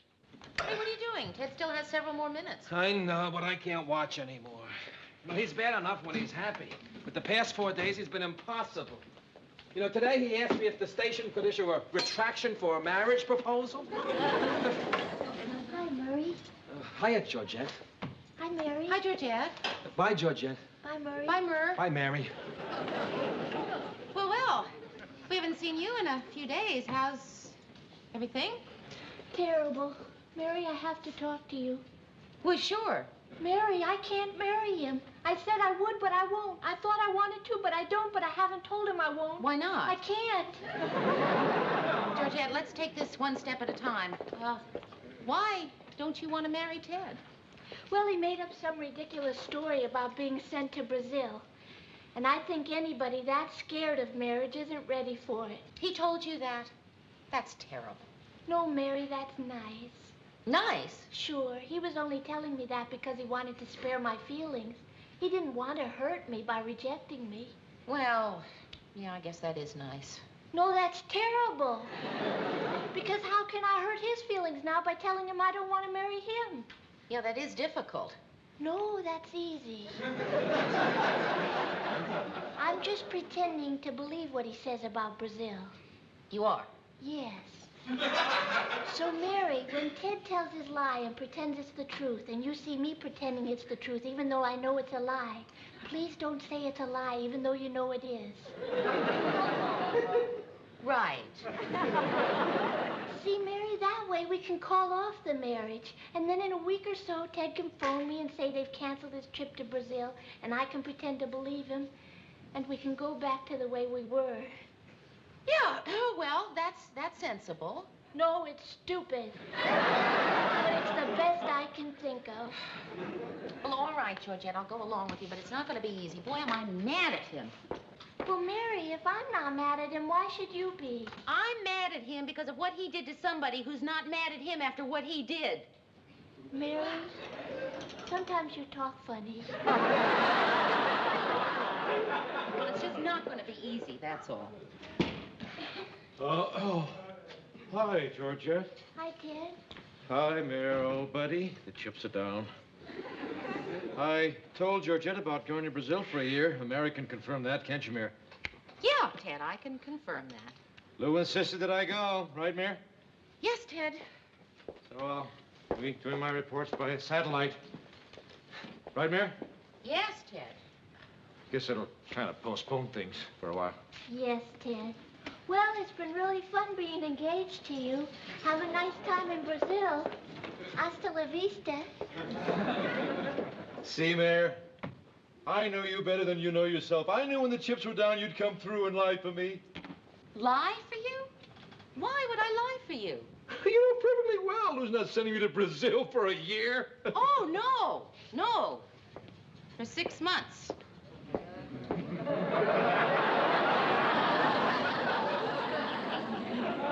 6 months? Yeah, well, we could only get the visa for 6 months, but I'm sure once you're there, they'll be able to give us an extension. Oh, and by the way, Ted, the shots are only good for 3 months, so be sure you get a booster when you get them, huh? What shots? Well, you know, the usual. Typhoid, malaria, yellow fever. Yellow fever? Yeah, oh, well, I'm sure there's no chance of your contracting it in the city, but where you're going, I understand it's the second highest cause of death. What's the first highest cause? Oh, Ted, I don't think you want to know that. But I understand it's what killed Mr. Grant's Uncle Fred. Took him 2 years to die. 2 years? Yeah, the plant was a very slow eater. Oh, come on, Mary. You're lying, aren't you? Aren't you? Ted, with these innocent Cupid doll lips, lie to you. Lou? Oh, he's not in there. No, he went to see about your insurance policy. He's trying to get them to insert a quicksand clause.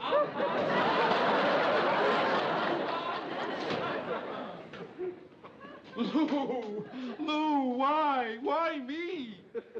Why you what? Well, if it's yellow fever and no shots and quicksand and hungry plants, what are you sending me to Brazil for? Coffee.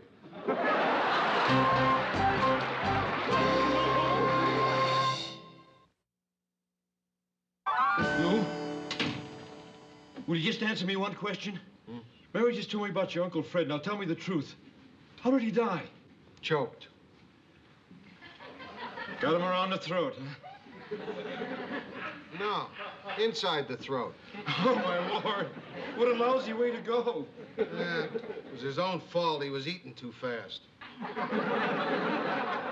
That's funny. I heard he was eating slowly. Hey, Lou.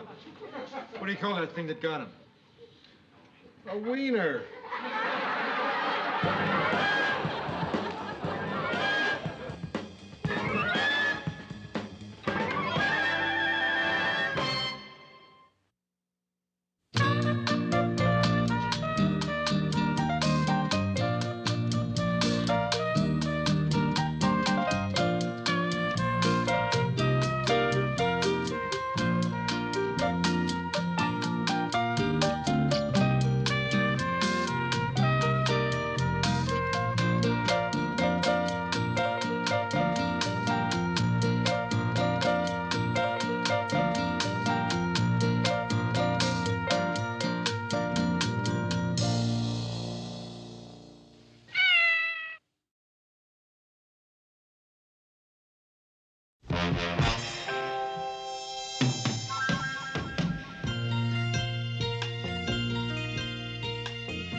can turn the world on with her smile, who can take a nothing day and suddenly make it all seem worthwhile. Well, it's you, girl, and you should know it. With each glance and every little movement you show it. Love is all around, no need to waste it. You can never tell, why don't you take it? You're gonna make it after all. You're gonna make it after all.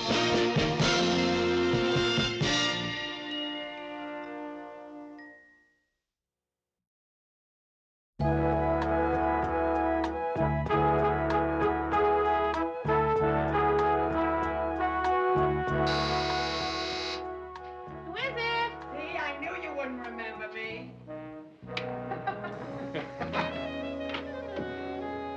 Son of a gun! How are you? You don't remember me.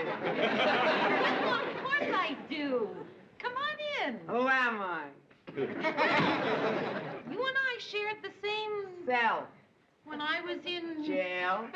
That time I got arrested for not revealing my news source. Well, come on in. Sherry. Sherry. How have you been? Fine, you? Fine. You look terrific. Thanks, you too. Thanks. Okay, why don't we cut the crapola? Good. I was just going to suggest that. Mary, I got busted again. Oh, I'm sorry to hear that. Yeah, it seems like lately every time I strike up a conversation with a guy, he turns out to be with the Vice Squad. Of course, it's my own fault. I should have been suspicious when I saw that tattoo of Jack Webb on his arm. Anyway, I got to thinking about that night that you and I spent in the cell together. Remember how you wanted a toothbrush so bad, and I got you one? And you said if there was ever anything that you could do for me, I should be sure to let you know. Well, I'm letting you know. You want your toothbrush back? All I want you to do is come down to the court with me tomorrow and tell the judge that you know me.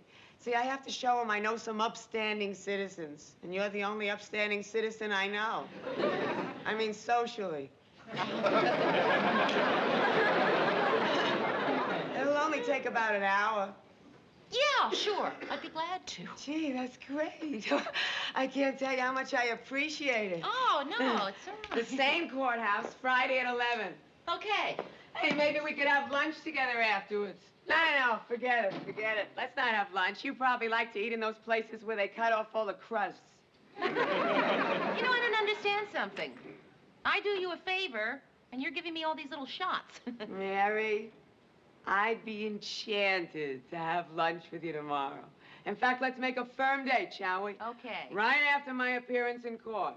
The only thing that could possibly interfere is if you screw up and they throw me back in the slammer.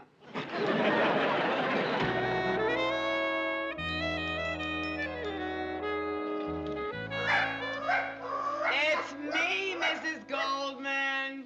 Gee, it sounds like some dog. It's not a dog, it's Mrs. Goldman across the hall. She barks to scare away burglars. She does a very good imitation. She should. She's had 3 months of obedience school. Oh, well. This is nice. This is really very nice. Who says a house is not a home?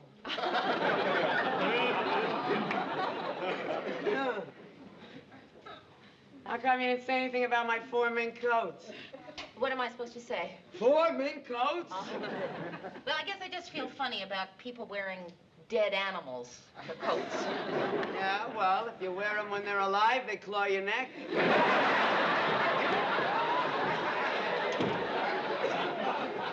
You want a drink? No, thank you. Listen, Sherry, there's something I think you and I have to talk about. You know, yesterday you said you just wanted me to come down to court for an hour, and, well, it didn't work out that way. I mean, I had to tell the judge that I would keep an eye on you and help you find a job. Yeah, don't worry about that. Well, I have to worry about it. I mean, I swore that in court. Boy, did you ever. You had one hand on the Bible, one hand on your heart. You were looking at the American flag and your voice trembled. You brought tears to the bailiff's eyes. Does all this mean you are not going to look for a job? Mary, let me tell you something. A lot of my friends think they're going to do something with their lives one day. Some think that they're going to open boutiques, write novels, be dentists. I have a friend, Kim, who thinks she's going to own a big horse ranch. But unless she's in Roy Rogers' will, it's not going to happen. What does that have to do with looking for a job? Because I'm a realist. Who's going to hire me? My previous experience is not the kind of previous experience you put on a job application. Sherry, I'm sure we could find you some kind of job. What about secretarial work? I can't type. How about bookkeeping? I can't add. Well, what if... Hello? No. Because I'm quitting. No, I'm not having a going out of business sale.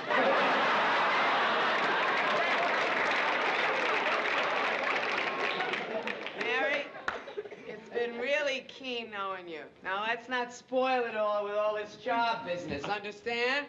No. No, I don't. Sherry, look, you got me into this in the first place. Now, I do not enjoy being used. Come on, it was a little fun, wasn't it? Sherry, I put myself on the line for you. Now you're going to live up to your part of the bargain. Tomorrow, we are going to look for a job for you, and that's the way it's going to be. Do you understand? Oh, shut up, Mrs. Goldman.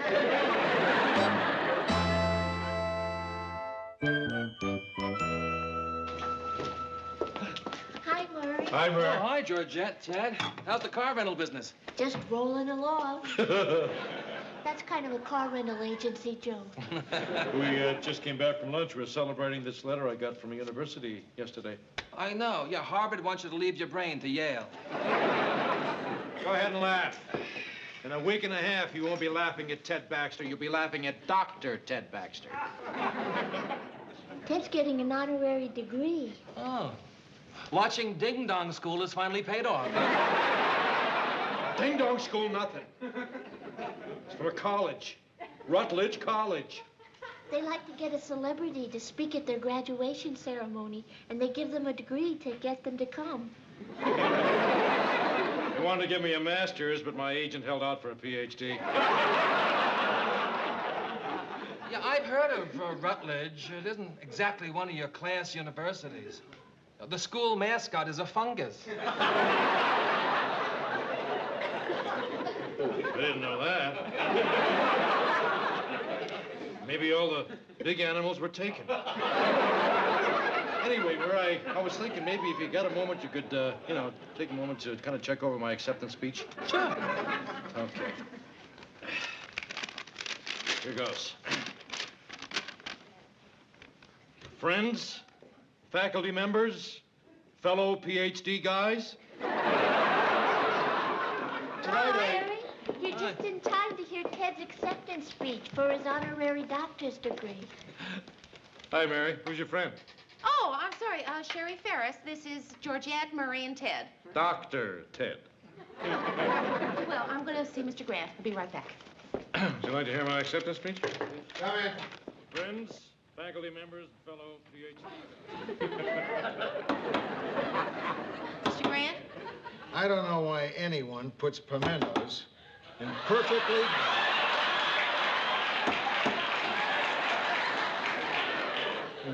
good bologna.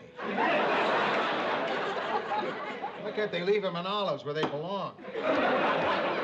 What do you need, Mary? Well, Mr. Grant, I have a friend. Well, no, she's not exactly a friend. She's more of an acquaintance. Well, you met her. Her name is Sherry Ferris. When you came to visit me that time in jail, she was in the same cell with me. She was Mary.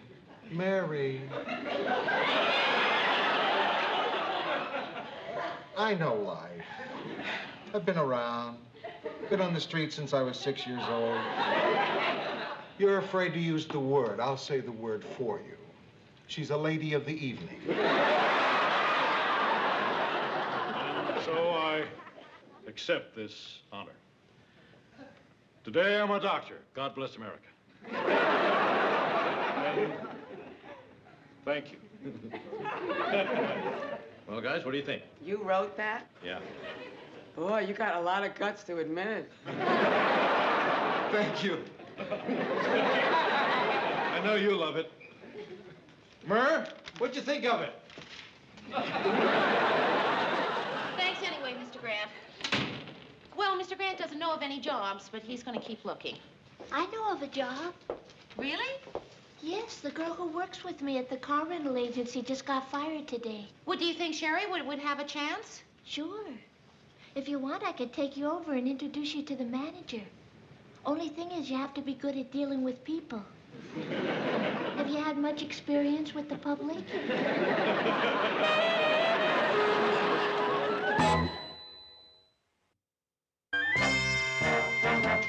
Want to grab some lunch, Mary? Oh, thanks, Mr. Grant, but I made other plans. Oh. I thought I'd go over to that German place. The food's kind of good, and you can still get up some pretty lively conversations about the war. So you don't want to come? No, it sounds like a lot of fun, but I promised Sherry I'd have lunch with her. It's her first day on the job. Oh. Okay. I know this is none of my business, but like I said, I don't think it's a good idea for you to get too friendly with that girl. Mr. Grant? I'm serious, Mary. Someone like Sherry can influence your life. You know what I mean? That's ridiculous. Look, when I was in college, there was this bar where a lot of girls hung out. And there was this one girl named Louise. Young, pretty. I kind of liked her. Yeah, I kind of liked her, and I thought maybe I could change her life. So one night, after the bar closed, I offered to drive her home. And after we pulled up to her trailer, I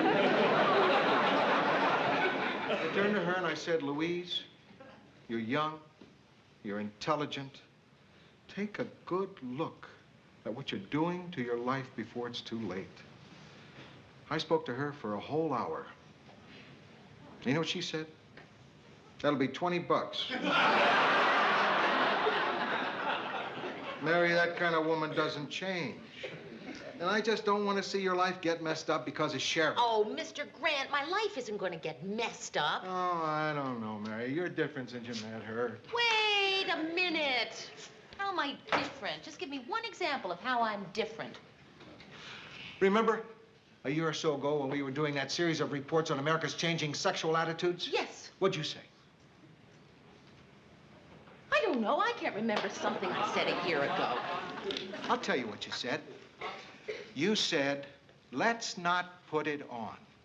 What people don't know won't hurt them. Not a great motto for a news show, is it, Mary? But that's what you said. And now, la dolce vita. Mr. Grant, you know, you may be right. Yeah? You know what I did the other day? What? I went down to the docks. Yeah? And I wrote my name and my number in a phone book. For a hot time, call Mary. 30 million Frenchmen can't be wrong.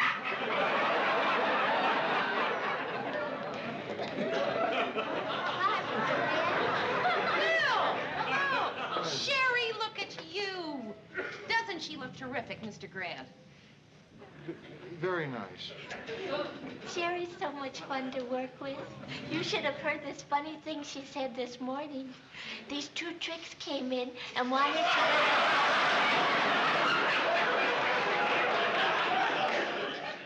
Now, you wait a minute, Georgette. Two tricks? That's what Sherry calls the customers at the car rental. I guess I'll just go get some lunch now, Mary. You ready for lunch? Oh, maybe I better run to the girls' room and wash up before we go. The girl they fired at work locked herself in the bathroom and says she won't come out till they give her her job back and free all the political prisoners. So, the first day on the job, how's it feel? Terrific. I'm quitting. Quitting? On a scale of 1 to 10, I'd say that job didn't make the scale. Oh, come on. Sherry, how bad can it be? Georgette loves it. Georgette loves licking envelopes.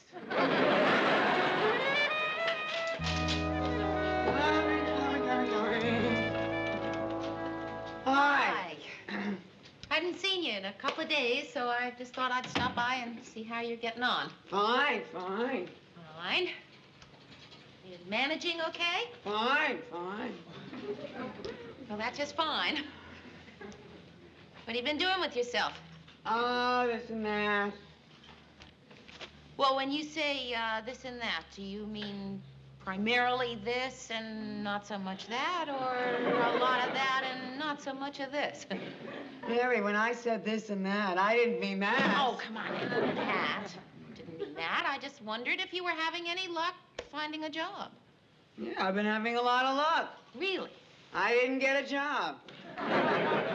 Look, Mary, I've been through the wine ads every day. There's nothing here that I like. There's got to be something you want to do, something you want to be. Yeah, there is. I've been seriously thinking of becoming a burden on society. Outside of that, nothing really interests me.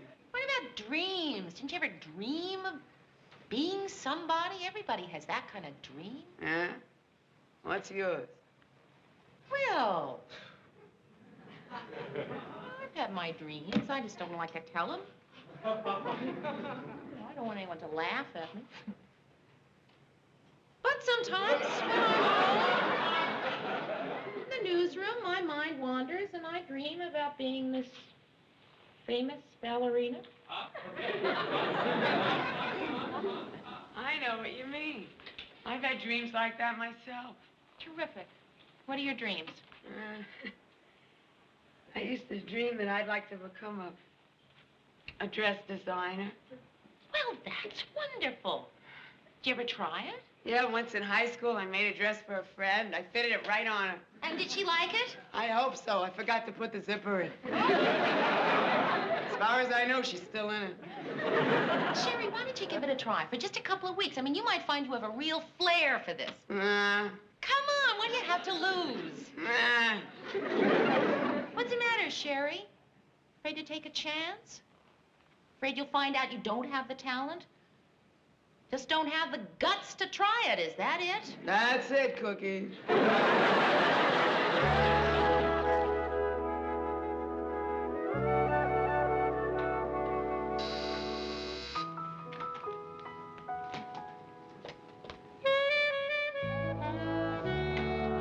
You want to go out to dinner?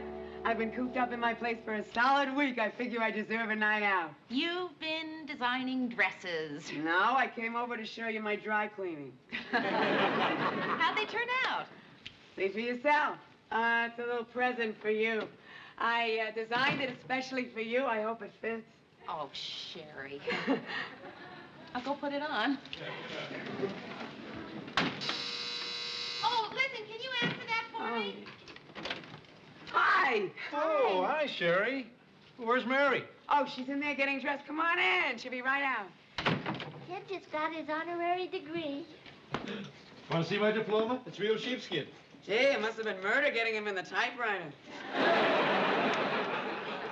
funny. Get it, Ted? Well, sure I get it. I'm a PhD. It's very nice, Ted. Thanks. They let me keep the tassel to my cap, too. I got it hanging in my rearview mirror. You know, it's always been one of the big regrets in my life to never had a chance to go to college. College. Flirtation walk. Fraternity handshakes. Panty raids. Election of the homecoming queen. Kissing rock. Yeah. Higher education must be a wonderful thing. Look, I'm not sure if this fits right.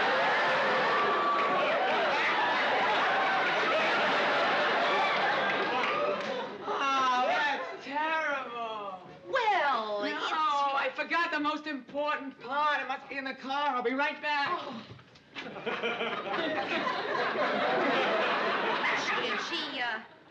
She designed this. Sherry did. She designed it especially for me.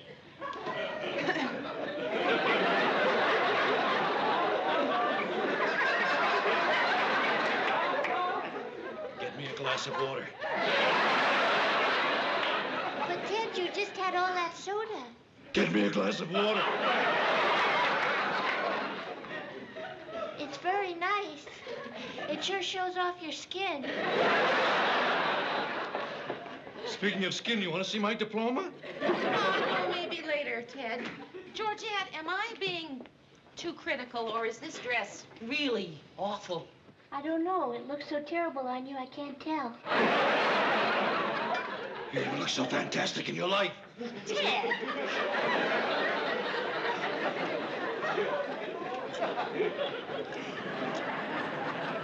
There, can I have a glass of water? I've never seen you so thirsty.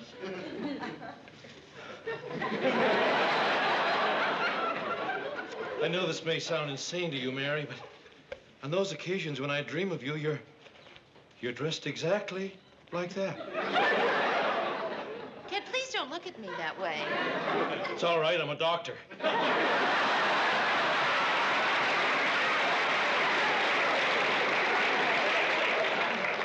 Ted, you're making me nervous. I'm making you nervous. You're making me crazy. You see, you are scrunching up your diploma. I don't care anymore. Ted, are you through yet? I gave you a little extra time because you always act so silly about things like this. Ted, do you want me to get a dress like that? I want every woman in the free world to get a dress like that. Georgette, what am I going to tell Sherry? She really thinks she can be a designer. Well, I always think honesty is the best policy. Unless telling the truth hurts someone's feelings. In which case, I think it's better to lie.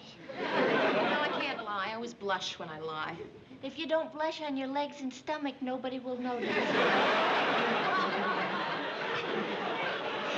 Mary, would it be easier if Ted and I left when you talked to Sherry? Yes, I think it would. I hope you don't mind. No, we don't mind. Well, I mind. I want to stay. Yeah, this is what I needed. Yeah. What do you think? You like it? Well, it's certainly original. And it's colorful. It's very, very colorful. Ted, we have to leave. No, we don't. Ted, I'm only going to tell you this once. Move it or lose it.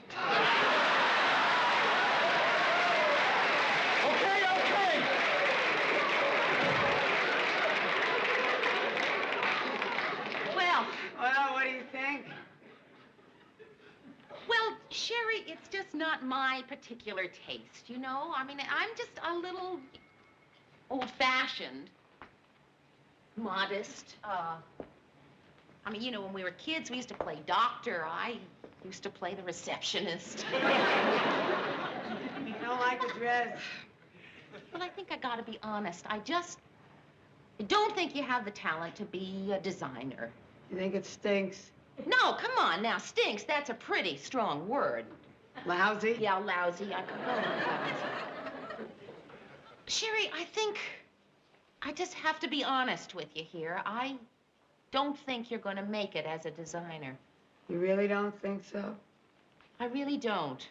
Gee, what am I going to say to the guy that hired me? The guy that hired you? Yeah, I took my designs to this dress manufacturer this afternoon. He loved them. He wants me to start work tomorrow. That's terrific. Well, Sherry, I feel so stupid about what I just said. Oh, no, don't feel stupid. He didn't like this one either. He thought green was the wrong color for a bridal gown.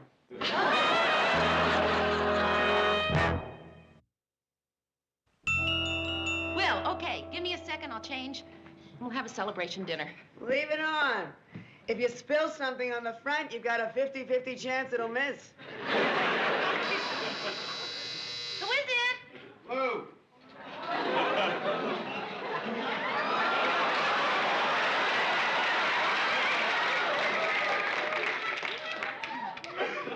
Hi, big fella.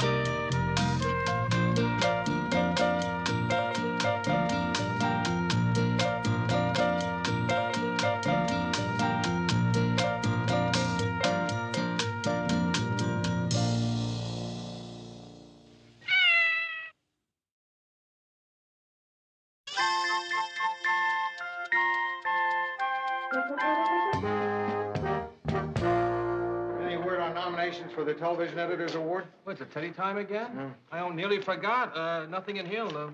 Hi, guys. Ted, what are you doing in so early? My dear child, I've been working through the night. On what? You don't know how to do anything. Just a few letters I had to get out, my correspondence.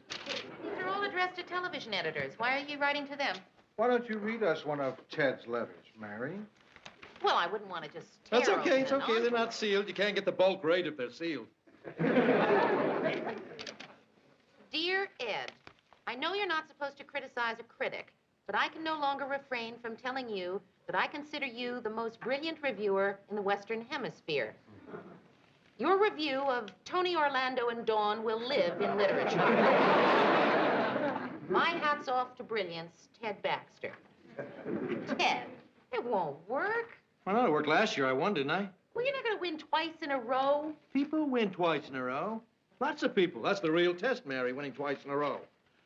And after that, impeachment.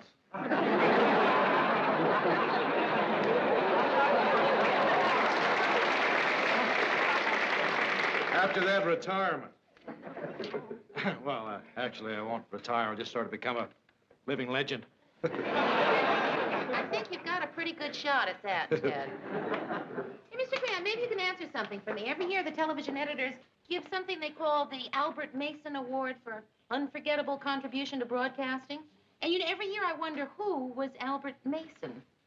He was a crook who established the award for a phony tax dodge. And not only is it a phony award, but they always give it to somebody who's over the hill. That award marks the end of your career. What are you doing? I'm writing in Ted's name for the Albert Mason Award.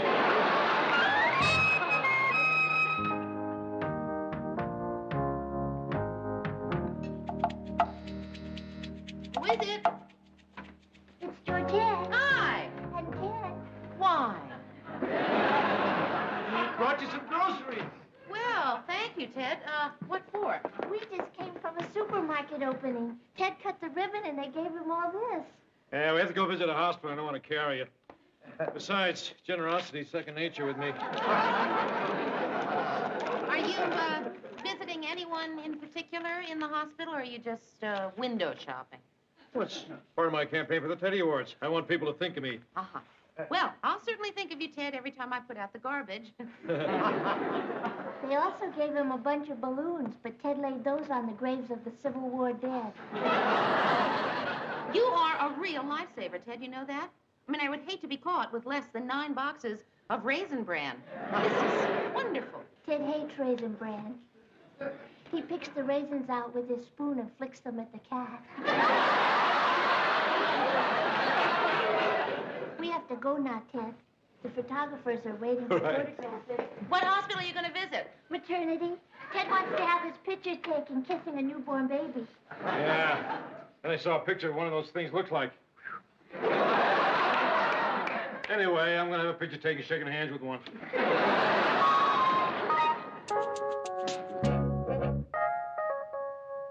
Shh. What is it, Lou? Some kind of trouble? There's gonna be. The roof is gonna fall in. I just heard from a friend on the Teddy Awards committee, and this year Ted isn't even nominated. How can that be? He spent all week visiting the sick. Which actually did a lot of good. It got them back on their feet in record time. I know. but his competition topped him. Whatever he did, they did better. If he visited the sick, they visited the dead. They topped him up and down the line. Well, what about that Albert Mason Award? No, they haven't decided it yet. And that's not a nomination, that's bestowed, and Ted's too young for that. It's never given to someone who can still chew his own food. Does Ted know that he's not nominated? No, and I don't want him reading it in the paper. One of us has got to break it to him. Well, yeah, one of us should do that. We used to have a saying in the Army, Mary. It's better to volunteer than be drafted. We used to have a saying in the Pom-Pom Girls, Mr. Grant. Never date a guy in the band. Well, I just want you to know you're not the only one with those old sayings.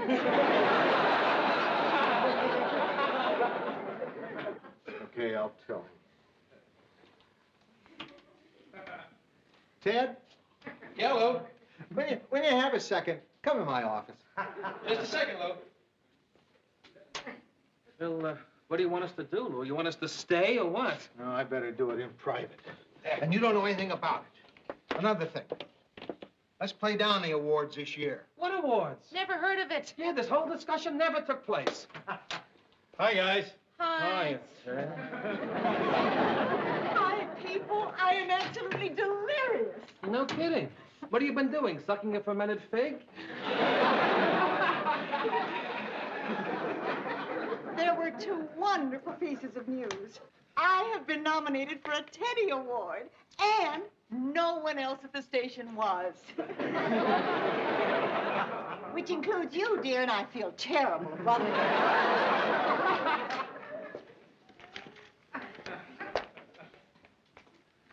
Who wants me to get another glass? Must be good news. He wants to propose a toast, probably about the awards. Ted, the awards don't mean a thing. Nothing. What kind of sour grapes is that? I've worked 20 years for this award. I've baked and basted and fricasseed and hammed and flounced and flocked and puckered my little fingers off for this lousy award. Oh, don't tell me it isn't wonderful. Oh, it is, Sue Ann, and you deserve it. Oh, thank you, dear. That's why I was so anxious to tell you both. Well, it's just a nomination, but it's closer than I've ever gotten before. What category are you in? Daytime programming. It's a broad grouping. My competition is a religious program and a bowling show. Keep your fingers crossed. Oh, you're a shoo-in. Oh, frankly, I'm a little worried. The bowling show's a piece of crud, but that hotshot priest's a killer. Poor Ted. Although I must say, he is taking it pretty quietly. No. And Mr. Grant must have told him by now.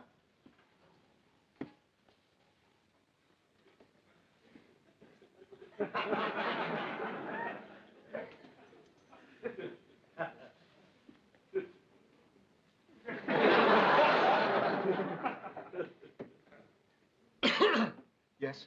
I didn't say anything. Say, Lou, this isn't meant as a criticism, because I really love having these talks with you. I really do. Good. Good. But are you aware of the fact that we've been sitting here now for 5 minutes and you haven't said anything? No, it's really been 5 minutes. Where's the time?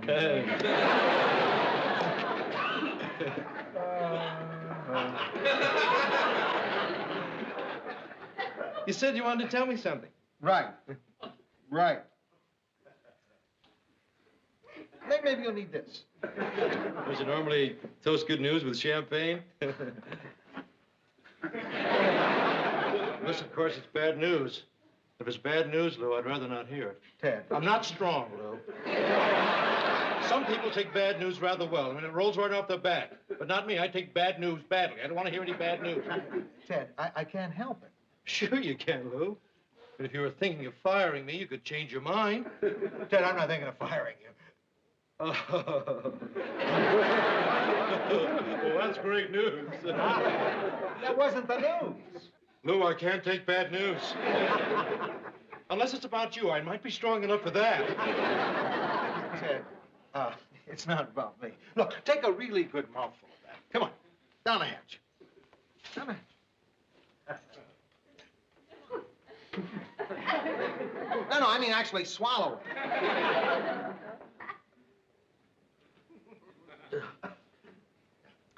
Now, Ted, I'm going to give you some bad news, and I want you to take it like a man. Because if you can just reach deep down into yourself and find that inner strength, I always felt that you have, you'll be all right. And what's more, you'll gain from knowing all this because you'll know that you're a real man. Oh, Lou. Why me, Lou? Why me? What have I done to deserve this? Ted, I haven't told it to you yet. You mean it gets worse? Ted. You're not getting a Teddy Award. You weren't nominated this year. I'm sorry, but there will be other years.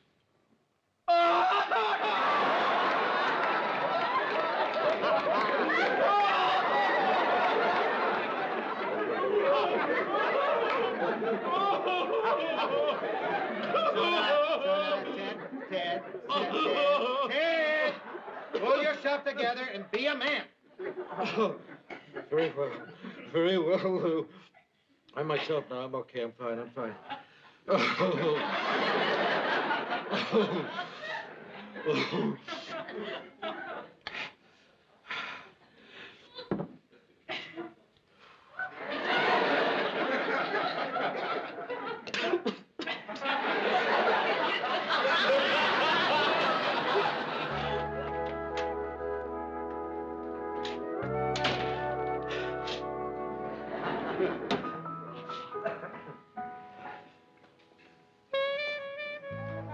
It's all right. I've decided not to commit suicide.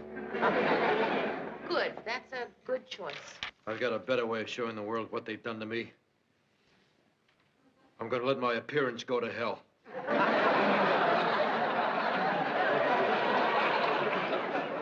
Ted, don't you think that's a little drastic? Desperate men use desperate measures, Murr. I'm going to neglect the crease in my pants. Let the part of my hair grow crooked. Gonna wear unshined shoes. And clip-on ties. My career's all washed up. Mary, I'm sorry I let you down. Oh, Ted, you didn't. Ted, you want to know why you weren't nominated? It was my fault, Ted. My rotten writing cost you the nomination. I wondered about that.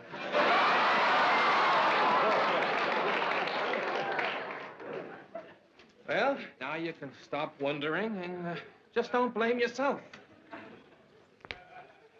That's right. You're to blame. You're the reason I didn't win the nomination.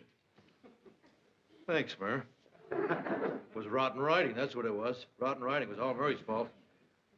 Thanks, Murr. Rotten writing. Rotten writing, that's what it was. Thanks, Murr. Yeah, I should have known better.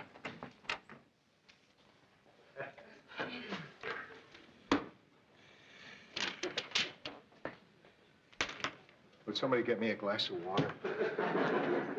I just had a bit of bad news. Mr. Grant, what's the matter? What is it, Lou? You look terrible. I must. They're giving me the Albert Mason Award. Oh, Mr. Grant. Oh.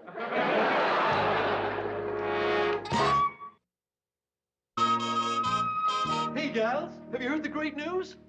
The Teddy Brass has tapped me for a presenter's gig. Oh, Ted, those are the most wonderful words I've ever heard. What do they mean? That means I'm going to help present the awards. Actually, it's better than winning one. You're right, Ted, it is. Everyone knows that. Oh, Mr. Grant, here's the information you wanted. Oh, thanks, Mary. What are you grinning about, Ted? Ted's going to present the Teddy Award. He was tapped with a brass gig. It sounds awful, but it's really wonderful. Oh, great. Well, I'm glad you're happy about the awards, Ted. I'm glad somebody around here is happy about the awards. Mr. Grant has been given the Albert Mason Award. and it's a big honor. Then why is he grinding his teeth? Because I don't want it. They only give that award to old crocs. I'm not an old croc. I'm a young middle-aged croc. Mr. Grant, will you just tell me what's so terrible about receiving an award? I'll tell you what's so terrible. The winner has to make a speech, and I'm afraid of making speeches. Lou, can I offer you a word of wisdom? Ted, you can't spare it. Way back, I used to be afraid of giving a speech for a large group. Then one day, an old radio announcer came up to me and he said, think of them as all sitting out there naked. I've never been nervous since. Well, occasionally I giggle. And once in a while I get excited. But never nervous. Well, I am. Mary, you handle this. I think I'll go get drunk. Hold it. Mr. Grant, you're not going anywhere. There's no need to go get drunk. What I hate about awards, I mean, you see what it's doing to people? People are nervous, people are miserable. And for what? The award doesn't matter. Come on, it's our work, our friendship, our respect for each other. That's what counts. Not awards. Awards are forgotten the next day. Who remembers, for example, the name of the Albert Mason winner last year? Carl Frobisher. Okay, poor example. Who was the best weatherman 2 years ago? Morton C. Foster.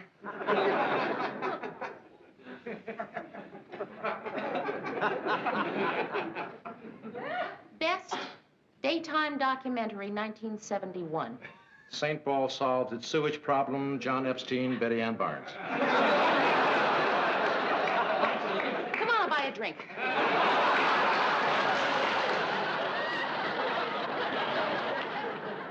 Best kiddie show, 1957. Buffalo Bob Fogle.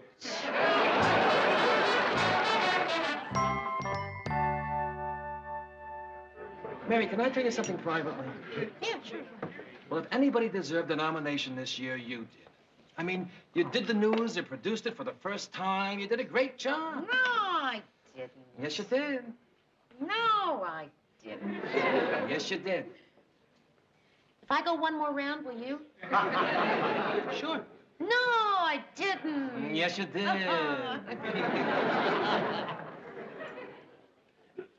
Hey, how come you guys didn't bring any dates tonight? Well, frankly, Ted, I was embarrassed to bring a date, especially after the things that have happened the last couple of years. Me too. Now, Marie has boycotted the awards since that time Ted came over to our place after losing, swallowed a handful of pills out of the medicine cabinet. I didn't hear about that. Well, it didn't do any harm, except Ted will never get pregnant. It was terrible. I retained water for 2 months.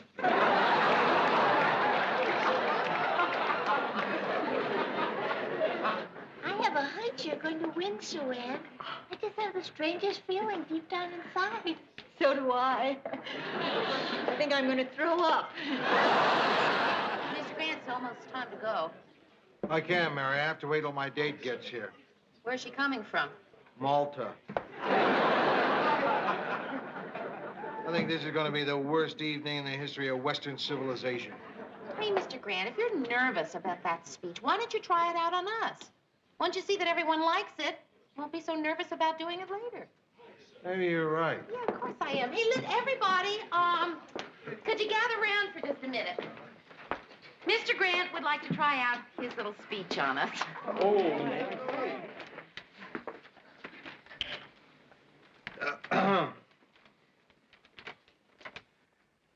Ladies and gentlemen, and members of the Television Editors Association. Wonderful. This award is stupid. And I would tell Albert Mason to his face. But in 1967, he skipped to Argentina when he was charged with the crime of selling the military unsafe latrines. Thank you very much. Mr. Grant, Yes, Mary? you can't deliver that speech. Well, listen, it's a free country. You can't deliver that speech and remain in Minneapolis. No. But it's the truth. But you can't publicly ridicule everybody in that room. You know, Mary, for the first time, I'm sort of glad to get that award. Lou? Huh? I thought it was great. You took my tip and pictured everybody naked, huh? No, Ted, I didn't picture everybody naked. That's funny, I did.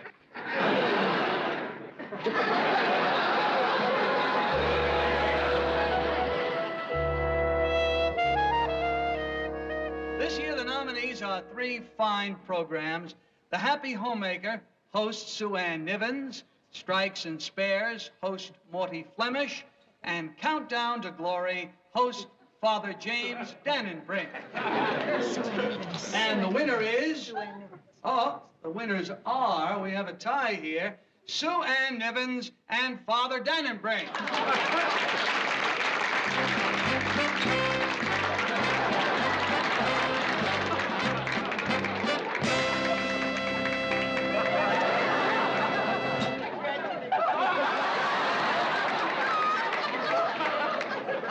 I'm just so excited.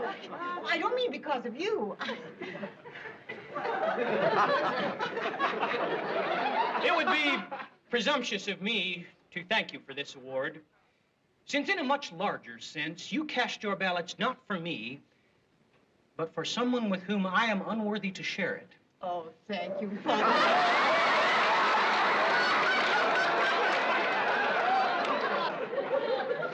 This award confers great honor. It also carries certain financial benefits. It will be contract time very soon. Thanks to you, this year, Father Dannenbrink and I can really put the screws to the big shots.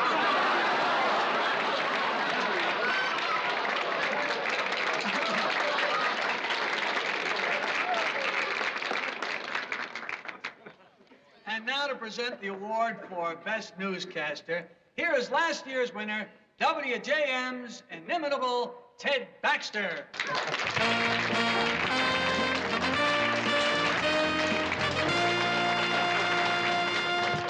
Hey, good to see you again. How you been?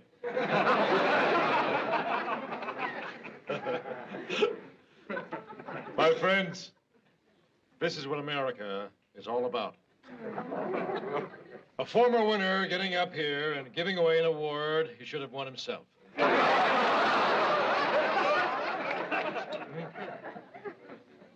That's not my fault you're running late. You should have started sooner.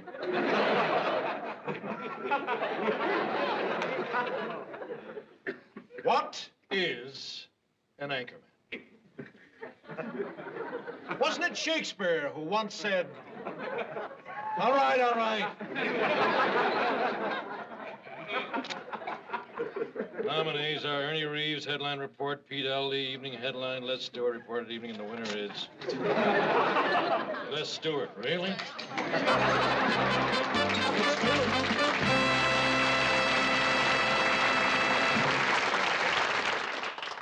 Thank you. Well said, Les.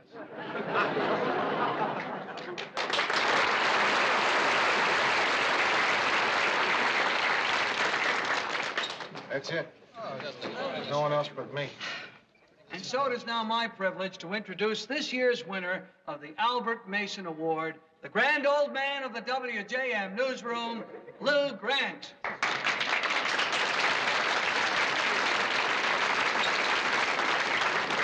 Up there. I'm not gonna go up. Lou, you got to.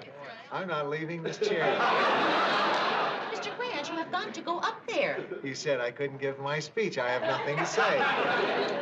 Can someone accept the award for him? Yeah, she'll accept it. Accepting the Albert Mason Award for Lou Grant is, what's your name, dear? Mary Richards. Mary Richards.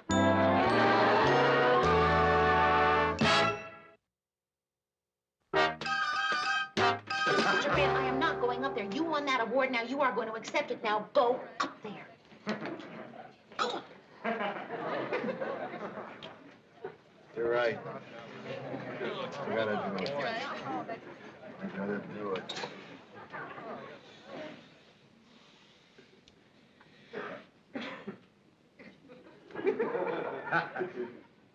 I accept the award.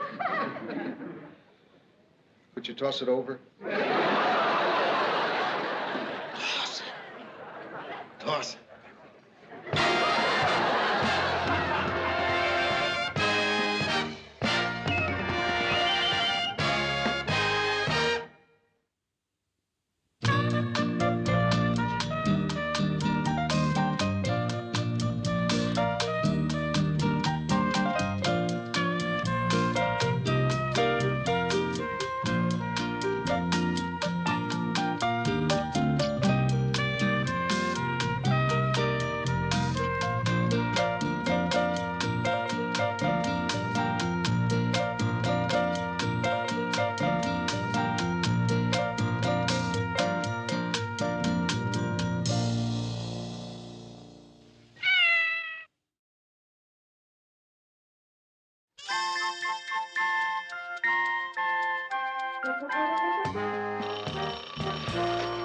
Newsroom?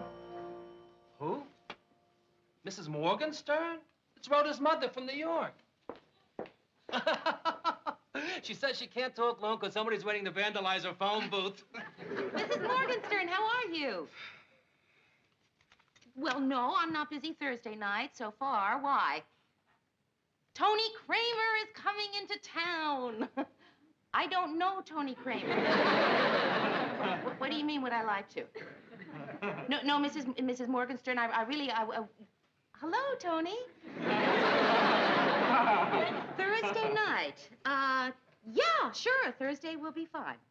8 o'clock. Well, thank you. It was nice talking to you, too. Bye-bye. Listen, Mrs. Morgenstern. Yes, he did. He sounded very nice. But Mrs... No, you're right, Mrs. Morgenstern. I'm not. Bye. You're not what, Mayor? Getting any younger. Hey, guys. Everybody gotta hear this. It's the most exciting thing that's ever happened to me. Come on in, Lou. Great news. What is it now, Ted? Oh, Lou. How come every time I come to you to say something, you say, what is it now, Ted?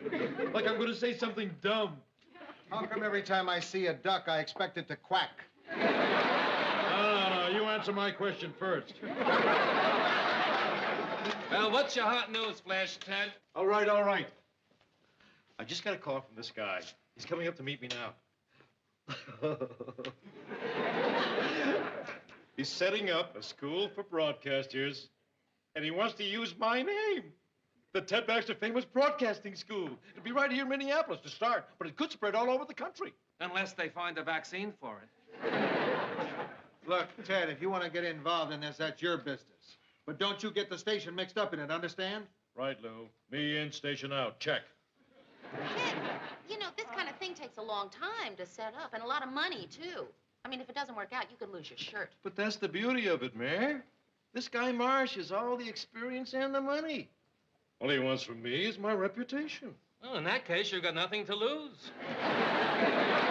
There he is. Alan Marsh. How you doing, partner? Great. Hey, everybody, I want you to meet Alan Marsh.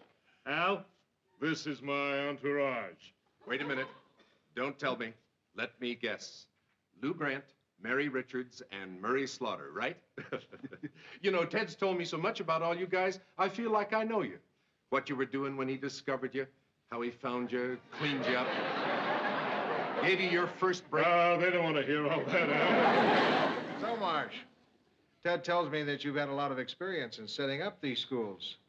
Tell me, what do you get out of it? Pleasure.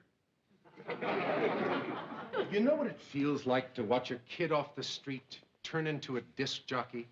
You see, Lou, it's kind of a mission with me. I travel around, I stop in a city, I sort of plant the seed, nurture it, watch it sprout. Yeah, sounds fine.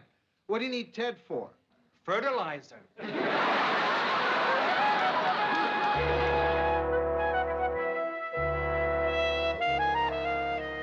Mr. Marsh is such a nice man. He says one day Ted's name will be a household word, like spatula. Come in. Hi, Mary. Hi, Ted. Hi, Georgette. How did your meeting go? Marsh told me that Ted Baxter's famous broadcaster school will open next week. Gives you goosebumps, doesn't it, Mary? Well, Ted, I have a high goosebump threshold. I guess you wouldn't know what it's like to claw your way up from the gutter, would you, Mary? Come on, Ted. You didn't claw your way up from the gutter. He clawed his way up from the middle class.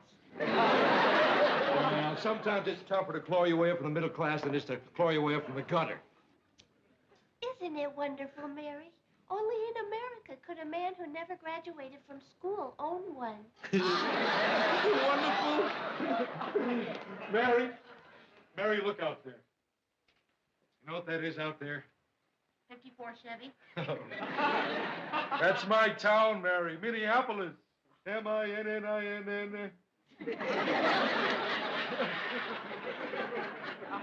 I love that toddling town. My school's going to be out there, Mary. Out there for kids who won't have to make the long, hard, grueling trip to the top that I made. Out there for kids who want to learn the blood and guts of the broadcasting game.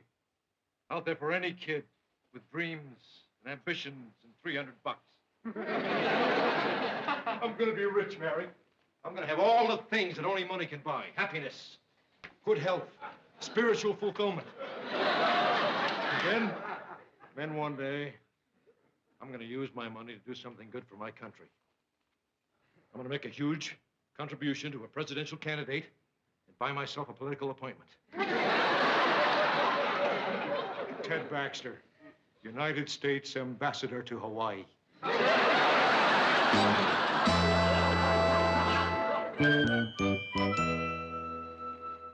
This is the night, guys.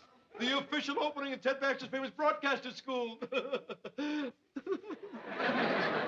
I guess you guys are probably as excited as I am.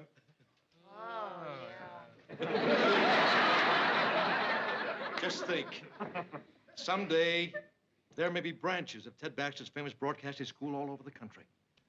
And this is the night when it all started. Well, now you know how Colonel Sanders felt when he licked his first finger. Oh, it's going to be a gay evening. But you don't have to dress formally unless you want to. You're going to be there, aren't you, Mayor? Well, no, Ted, I'm not. I have a date. I promised Mrs. Morgenstern I'd go out with this guy, and he's only going to be in town tonight. Murray? No, I can't either, Ted. You see, I promised Marie I'd take her and the kids to dinner. We've had the reservation for weeks. Lou? I won't be there either, Ted. Oh, Lou, why not? Because the idea of going makes me sick to my stomach. Well, as long as you've got a good excuse. Newsroom. Just a minute. Ted, it's for you. It's the manager of the Regency Hotel. Oh, thanks, Mayor. Hello, Ted Baxter here. What? Oh, well, Mr. Marsh will take care of that. Why don't you contact him? He's right there at the hotel. He did? Oh. Oh, I'll get back to you. Thanks a lot. What was that about, Ted? Seems Marsh didn't pay for the banquet room at the hotel. And he left late last night without paying his room bill. What do you think that means, Lou? I think it means that Marsh is a con man who's taken a powder with the school's money and left you as the fall guy for the whole scheme. What do you think it means, Murray? I think Lou's right. Mary? I think Murray's right. Lou? Ted! Well, I just don't think it'd take off like that. I mean, I've got faith in him. How can you have faith in a guy who skipped town? I've got to. I loaned him my car.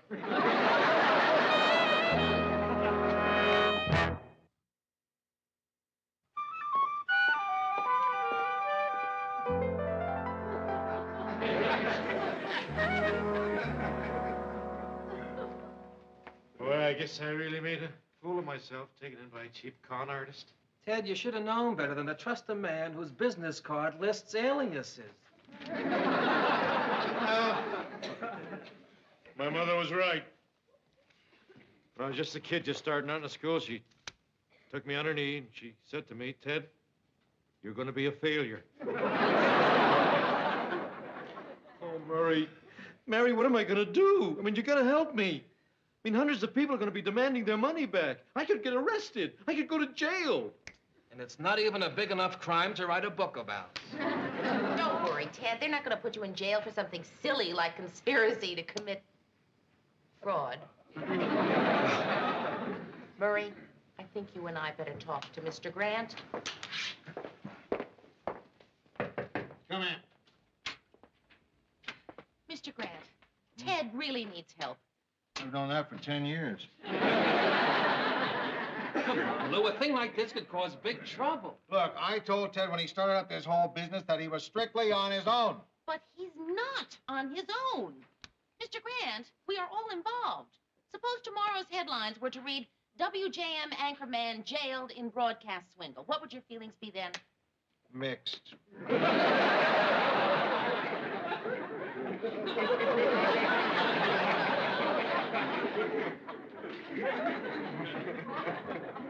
Maybe you're right, Mary. Yeah, Lou? How much will that hall for tonight cost? $200. Pay it, then you go there and tell those students what happened. I don't have $200. You haven't managed to save $200 on your salary? Oh, you mean in the bank? Ted, refund everyone's money. What?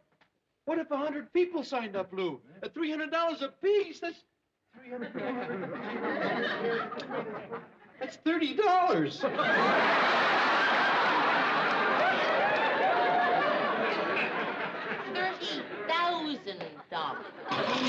$30,000, Lou. It's either that or come up with the school, Ted. You know something? I bet we could. We could? We could what? Anything as long as it doesn't cost $30,000. Come up with a school. You, Mr. Grant, Murray, me. And if we all pitched in, I bet we could put on a show. Mary could make the costumes. Murray could write the script. And I'll ask my father to let us build a stage in the barn. All right. We can't run a school. Maybe for only one night. Oh, we could look like a faculty. If it works, Ted would get an extra week before his next class to get somebody else to take over. I don't know. Oh, I could get someone in a week, Lou. Please. Please. What time does this class start? 8:30. We could put something together by then. Yeah, Lou.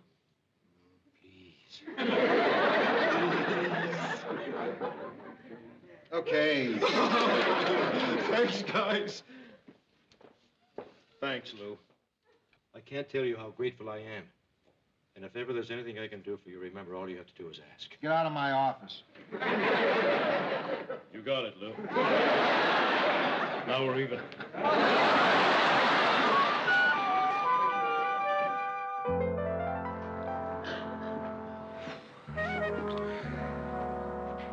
Oh, come on. We've been at this for an hour. How difficult can it be to come up with an orientation lecture? Where are we so far? Welcome, students. Mary, we don't have much more time to come up with something. I think we're looking too hard. I think it's right here in front of us. Now, we're all in broadcasting, right? And the class is about broadcasting. So all we have to do is tell the class how we do what we do. That's terrific. Murray, of course you'll tell about writing. Mr. Grant can talk about what he does, budgets, scheduling. I don't want to talk about budgets. Well, that's what you do. I know, but it's boring. I don't want to talk about budgets. Yeah? I'm looking for a Mary Richards. My date, I forgot. Tony, it's so nice to meet you. Nice to meet you. Oh, come in, won't you, please?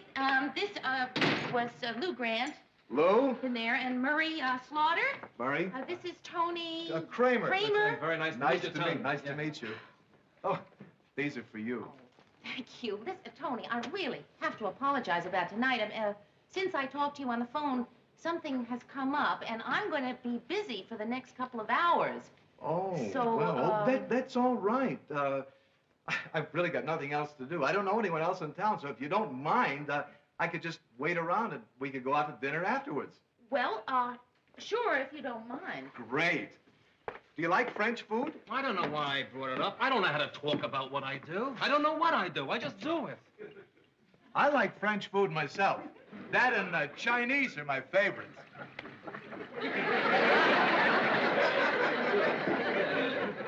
Budgets. Who wants to hear about budgets? I hate budgets, Mary. All right, guys.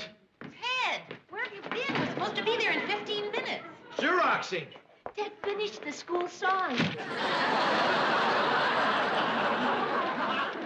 He wanted to run off enough so everyone could have their own copy.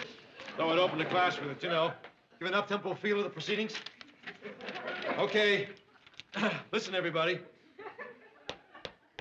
We have no gym and we have no pool, but we have heart at Ted Baxter's famous broadcaster school. No, I'm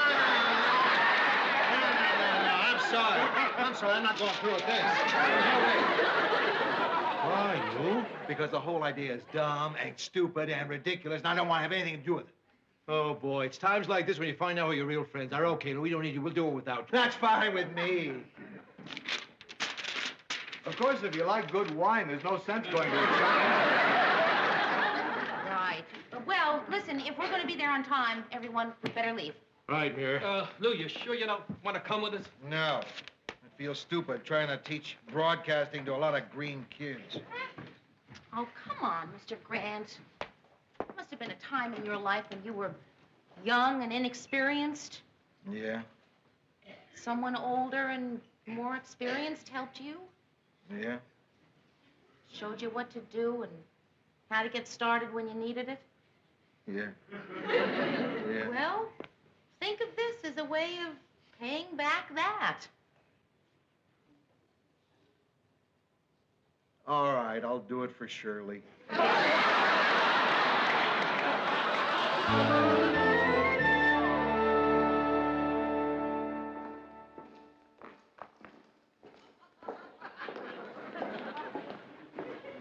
Do you like French movies? Yes, I do. Very much.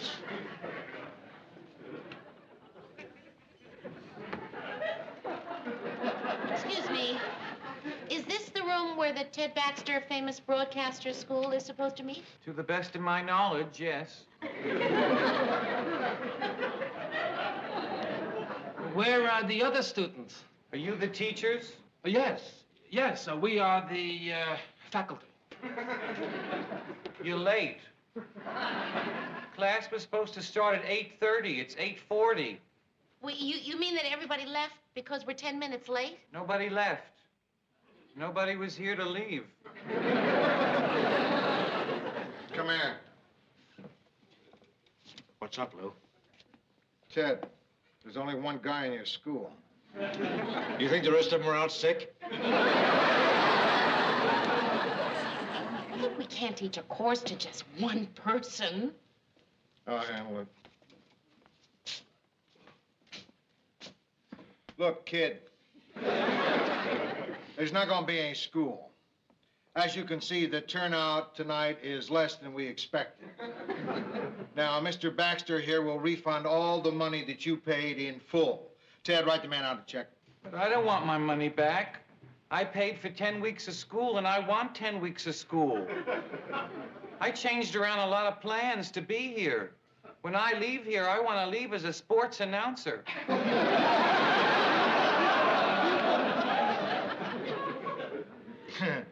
Listen, let's be reasonable about this. You wouldn't want to be the only student in the whole school.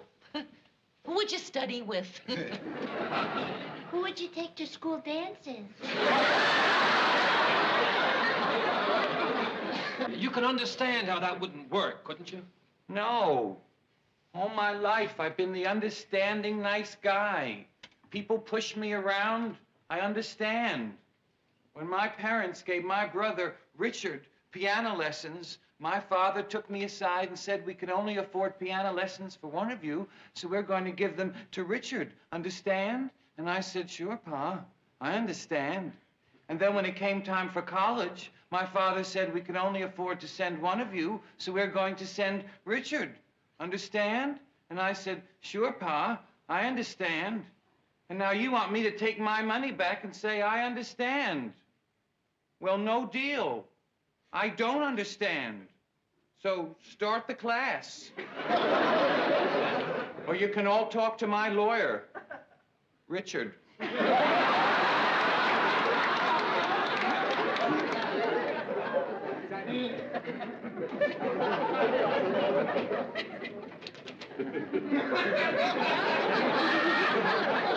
Testing 1, 2, 3.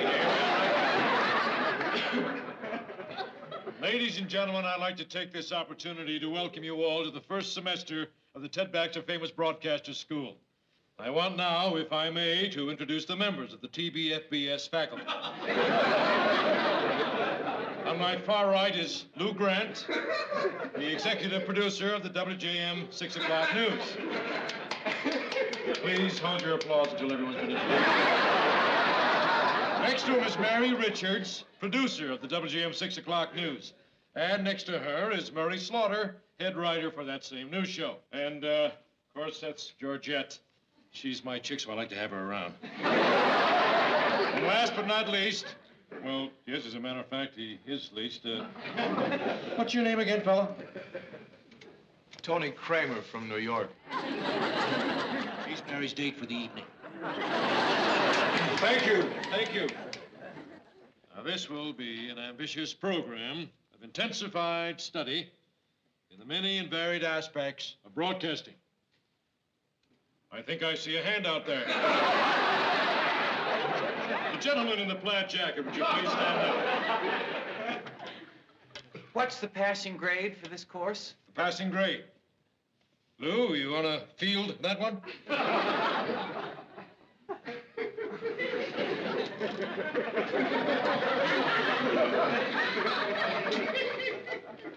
We'll probably go by a class average.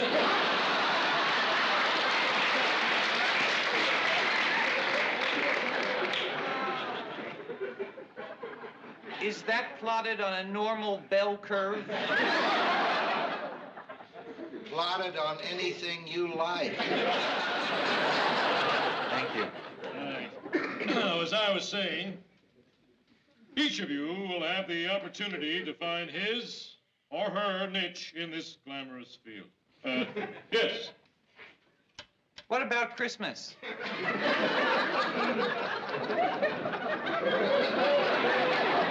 Hurry!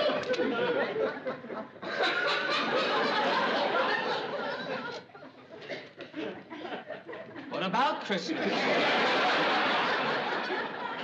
Do we get off? And for how long? Well, Christmas is not for 6 months. The course will be over by then. Okay, I just want to check these things out. You'll all have the chance to see and hear and experience communication firsthand. You. Is this the entire faculty? Mary? No, we are just the department heads. Who is this person? What are you doing? Yes, during the next 10 weeks, you'll work long and hard. You'll all know you're ready to enter the wonderful world of broadcasting when you finish. At the end, there will be a graduation ceremony. And I have high hopes of getting Eric Severide to be here personally to congratulate you. Now, before we continue, let me just mention that immediately following this orientation class, coffee and cake will be served, and we can break up into smaller groups so that we can get to know each other.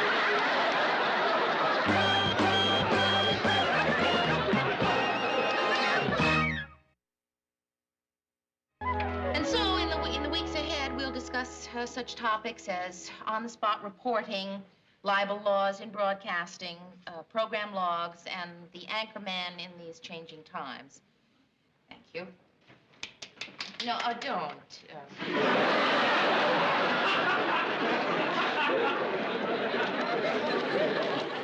That was Mary Richards, our Dean of Women. So in conclusion, let me just say this. Tonight, you have taken the first step on that long but exciting journey to being a broadcaster. Work hard, study hard, and remember, you are the Ted Baxters of tomorrow. One final question. Can I still get my $300 back?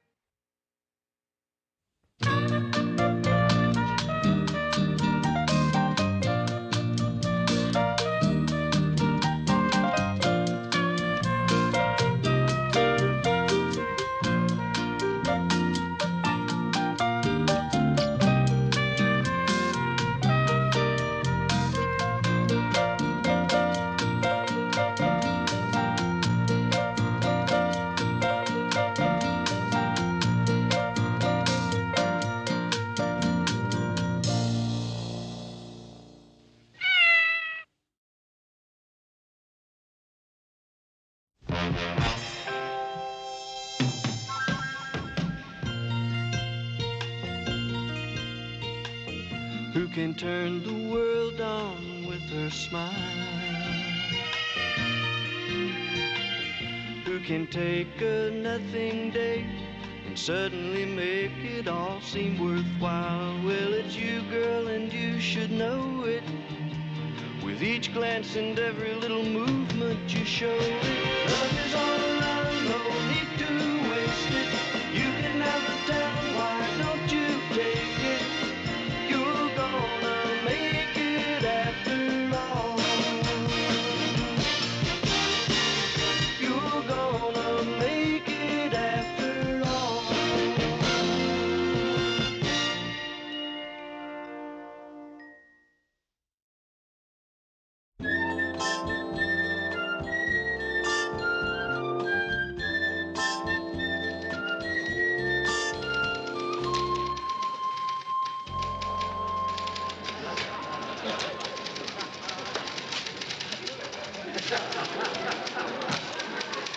Ted, what are you doing? I'm having some new publicity shots taken.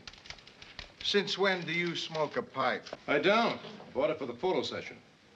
Do I look like Cronkite? Actually, more like Mammy Yokum. Oh, Lou, don't go in your office. You're going to miss Mary coming back from lunch. Well, maybe you can tell me what it was like later. Lou, you know that guy she's been going out with the past 4 months? The guy we think she's kind of serious about? Well, I think he may be with her. I'll stick around. Mary, serious with somebody? Look, that's a wrap, and don't forget what I told you. Mean about the dimples? Right. You don't have any dimples. I will now. What? Okay, we're all anxious to meet this guy that's been taking Mary out. All right, out of fairness to Mary, let's try not to make her feel uncomfortable. You didn't look at Murray once when you said that. Dad, when there's a fire, you don't aim your hose at the hydrant. Indeed not. So why don't you get lost, Ted? But I want to see him. Ken, that was really a great lunch. Thank you. Sure. Look, Mary's guy is broken. Ken Arnett, I would like you to meet Murray Slaughter, Lou Grant, and Ted Baxter. Hello. Hi. How are you? Good to meet you. Nice to Heard meet a you. lot about you. Hey, how'd you break the old wing? Oh, my dog did it. I was getting out of my car, and he jumped up and slammed the door in my hand. Would have been better if you told him to roll over and play dead. Listen, I want to go over a few things with you guys in my office. Oh, yeah. Well, it's nice meeting you, Ken. Same here. Ted, aren't you coming into my office? No. So, Mary, this is the guy you've been seeing all this time, eh?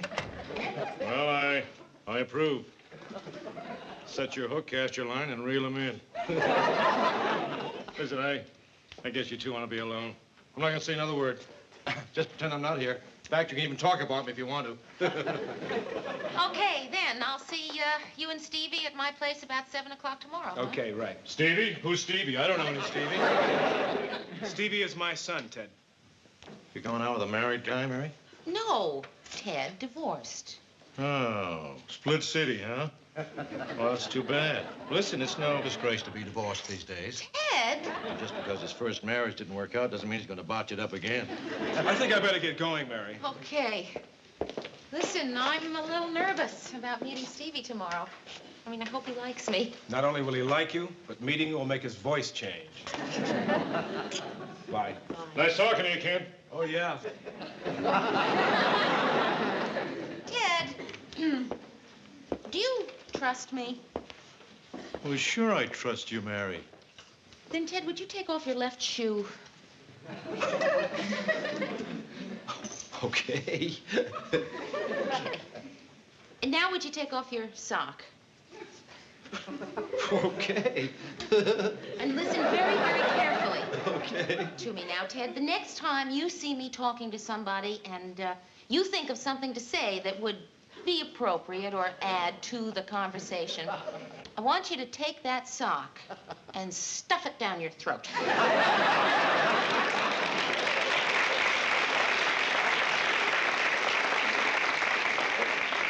What about the shoe?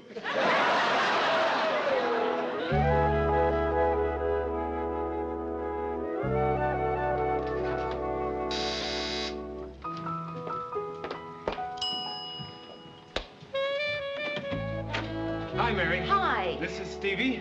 Steve, this is Mary Richards. Hi, Stevie. Hi.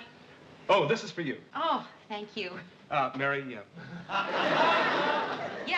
come on in. I just have to turn my oven down. Son, why don't you sit down over there and make yourself comfortable, okay? Everything's going great. Yeah, I think so. Well, I mean, naturally, there's bound to be a little tension with you meeting my son for the first time. Oh, Ken, I'm so glad you said that. I mean, it really takes the pressure off. Now I know everything's going to be all right. Hey, what's that lousy smell? That's dinner.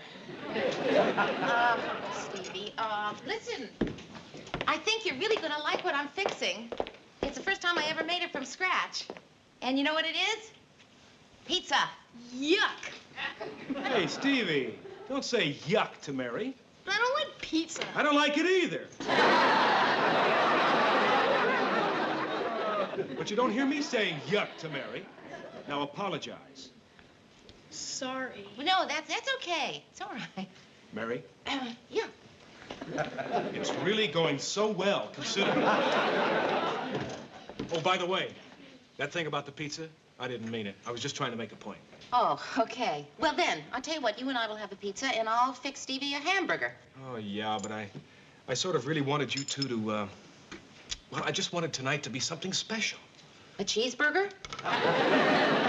Mary, I don't mean that. I just don't want you spending all night in the kitchen. I really would like you two to get to know each other. Hey, listen. Stevie loves hockey. Now, there's a restaurant called the Hockey Puck. It's run by an old goalie. He comes to your table and shows you his scars. Oh, sounds fun. Yeah, it's awful. But we'll have a terrific time. Stevie will love you, and you'll love him. I can. I love kids. And if you just let it happen, I'm sure Stevie and I are going to get along just fine. Just, you know, I don't want to feel that I'm taking a test. Mary, a test? I'm not giving you any test. Anyway, what are you worrying about? You're passing with flying colors. Hey, Stevie, guess what? Your dad has a terrific idea. Instead of having dinner here, the three of us are going to go to this great restaurant. Hey, Stevie, would you put the comic book down, son? Mary's trying to tell you something. Well, I guess I said what it was that I had to say. Mary? It's really going better and better.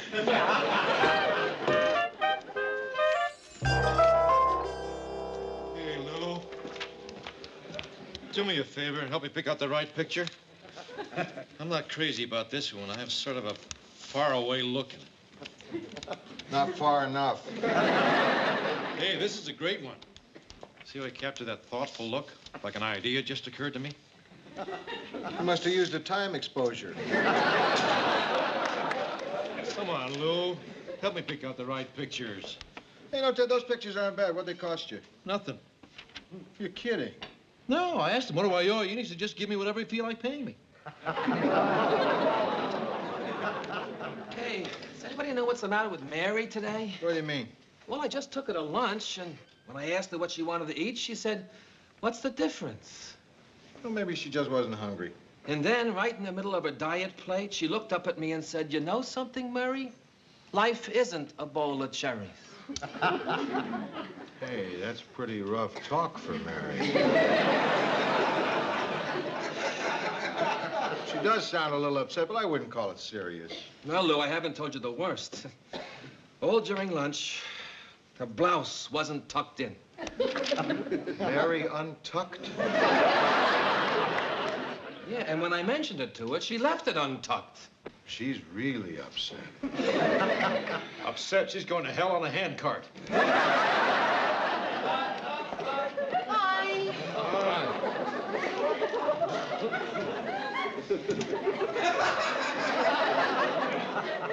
Mary, Mr. Grant, your hair looks nice. thank you. Yeah, what do you call the way you got it? Combed? Yeah. Yeah, suits you. Thank you.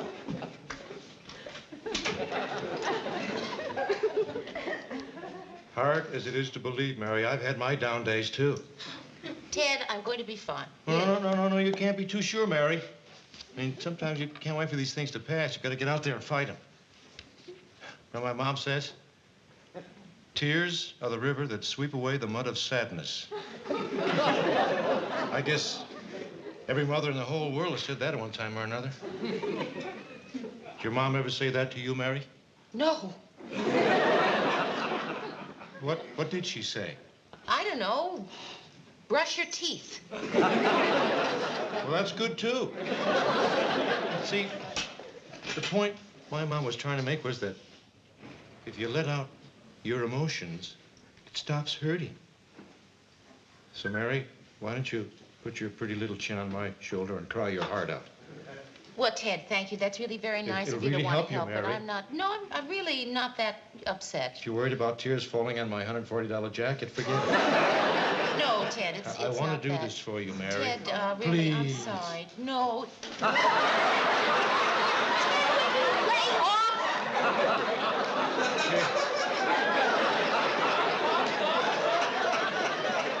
Did it make you feel any better, Mary? No. I know what it is. You're afraid to open up to a man. What you need is another woman.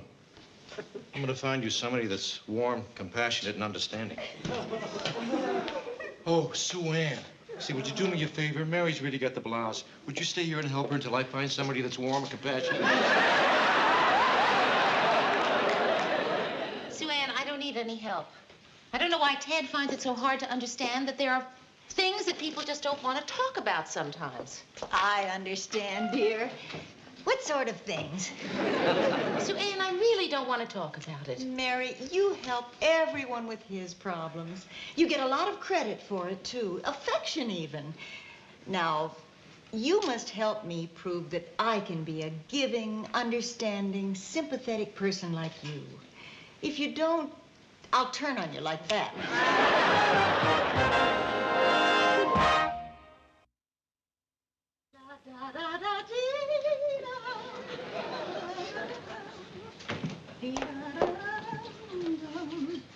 Sue Ann, what are you doing? I'm removing stubborn rust stains from your sink. If you're going to snare him, you have to prove that you're a good homemaker for little Stevie. Now, Sue Ann, why would I be interested in snaring Ken? I mean, aren't we past that point? I mean, that whole idea that women are out to snare men. I mean, Sue Ann, aren't we finally past that notion? No.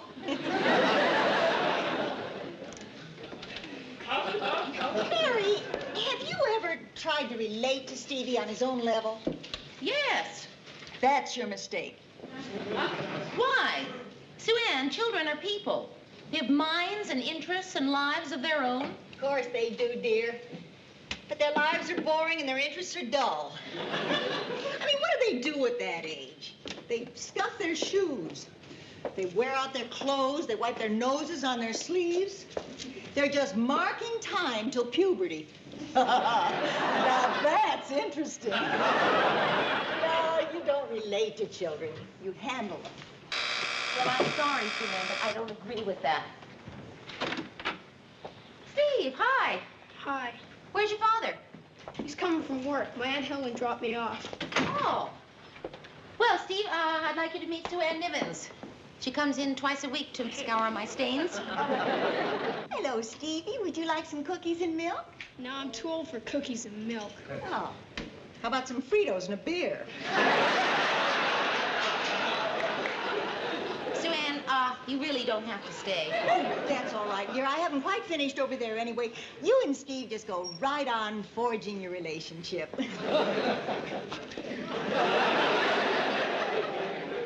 What are you reading there? Comic book. What's it about? I don't know. That's why I'm reading it.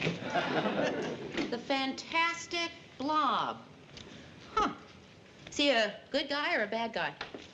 They don't give bad guys their own comic books. Right, of course they don't. I should have realized that. I used to like comic books when I was your age. I used to love Wonder Woman. Do you know her? Sure. I used to love the way she'd ward off bullets with her golden bracelets. Gee, every month I couldn't wait for the next issue to come out. Oh, I remember this one story. When Egg Foo, her arch enemy, had her trapped in this giant mustache of his, and he had her tied up in one end of the mustache, and in the other end of the mustache was her boyfriend. What was Steve Trevor. Right. Well, anyway, just before Egg Foo was about to crush them both, Wonder Woman worked her arm free and twirled her magic lasso around his head, and she cracked it into 1,000 pieces, and the world was safe for democracy once again. I just thought it was wonderful. Do you like Wonder Woman? No, she's too butch.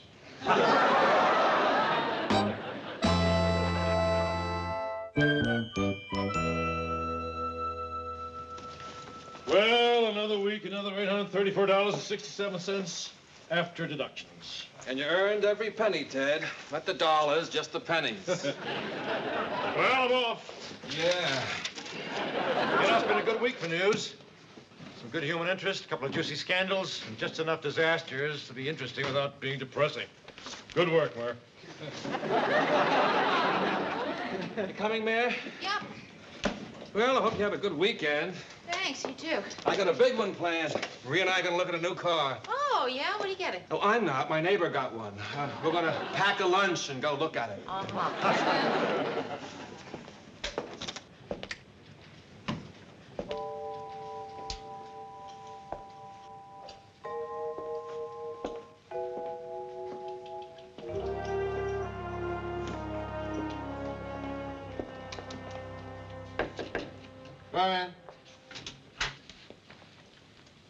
in. Could I hang out with you for a little while? Yeah.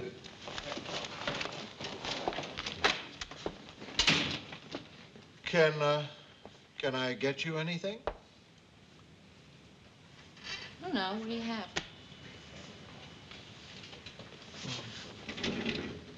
Oh, you're in luck. I have a raspberry lifesaver. Oh, good. Oh, wait. No, it's your last one. I tell you what. You take the last of the lifesavers, I'll take the last of the scotch. I think I'm getting the best of it. You're not kidding. That lifesaver is older than this scotch. Am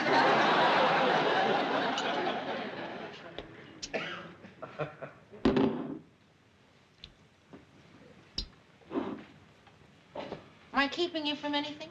Well, actually, I had a poker game about 5 minutes. Oh, well... No. That's all right. Finish your lifesaver. Oh, Mr. Grant. It's so safe in here, you know? It's so crazy out there. What's the trouble? Well, I'm going with this guy, Ken. Mm-hmm. And he's really terrific. You know, he's one of the best men I've met in a long while. But he's got this blind spot about his son. What's that? He likes him. And you don't? Oh, no, it's not that. Of course it is. That's your whole problem, Mary. You can't say something negative about anybody. You don't like the kid.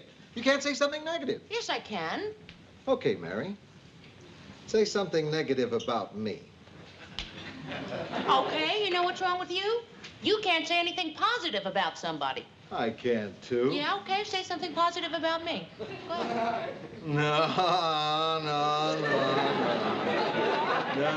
I'm not going to say anything positive about you until you say something negative about me.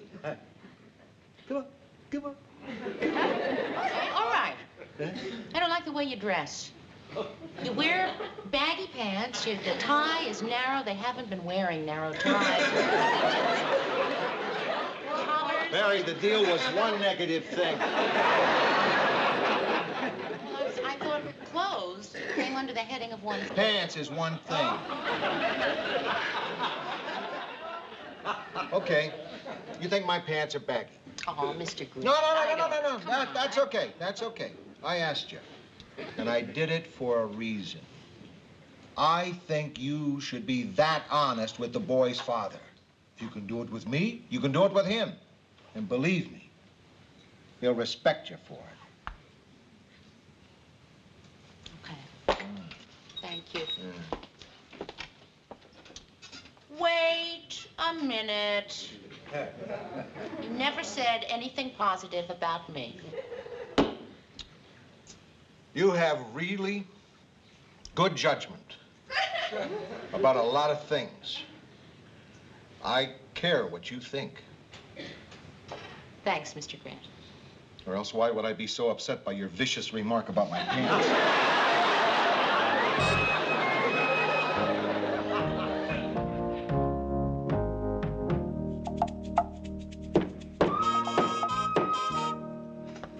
Okay, not too bad for a one-armed paper hanger.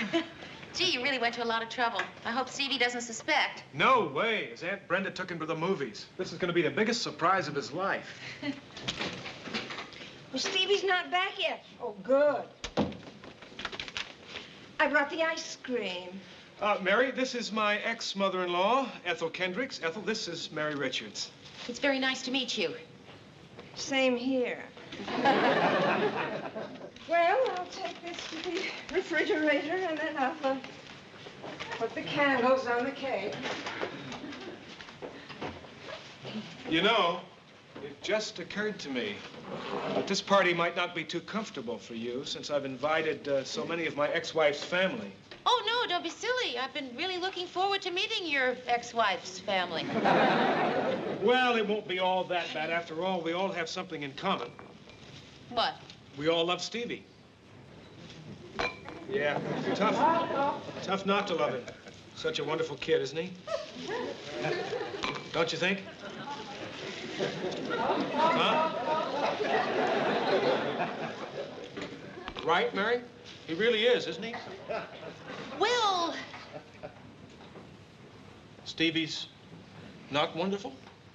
Well, Ken, here's what I think. I think, that kids are people, you know, and, well, I don't know, maybe it's just a phase that Stevie's going through right now, or maybe it's even a phase that I'm going through. Hey, Mary, you sound like you don't even like Stevie. Well, this is, you know, a very hard thing to say. Well, no, please say it. Okay, I guess what I'm trying to say is that even though I realize that things are going to get better, you know, and that probably in a couple of days, even I'm going to just love Stevie, right now, I just don't like Stevie. Oh, excuse me. I don't believe what I just heard. Oh, you don't like Stevie? You don't like a 12-year-old boy? That stinks. Well, here we are. I hope we're not late. Hi, I'm Stevie's Aunt Helen. Hi, Mary Richards. She says she doesn't like Stevie. Doesn't like Stevie? What kind of thing is that to say? Who invited her? Jack, this woman doesn't like Stevie. What is she, some kind of a nut? Well, What's the matter? This one here says she doesn't like Stevie. Who is she? Ken's girl. Oh. So you had to get divorced. Well, you had a perfectly good wife who didn't hate your son. What have you got against my grandson, you hussy? Okay, hold it. Hold it! Let's get this straight. Mary is somebody I care about. Now, she may not feel the same way about Stevie that we all do, but that's her opinion, and she's entitled to it, however wrong she is. So I want everybody here to treat her with courtesy and respect and to make her feel welcome. I'm so glad you could come. It's really been pleasant. I love your pantsuit. Let's have lunch sometime.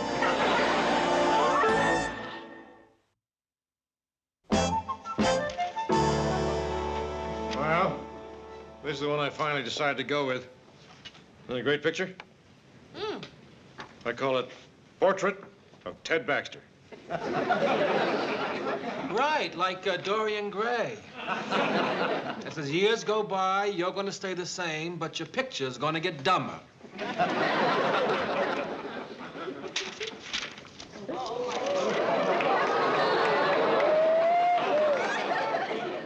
Mr. Grant. You dressed that way because of what I said about your clothes. No, I'm going to a funeral.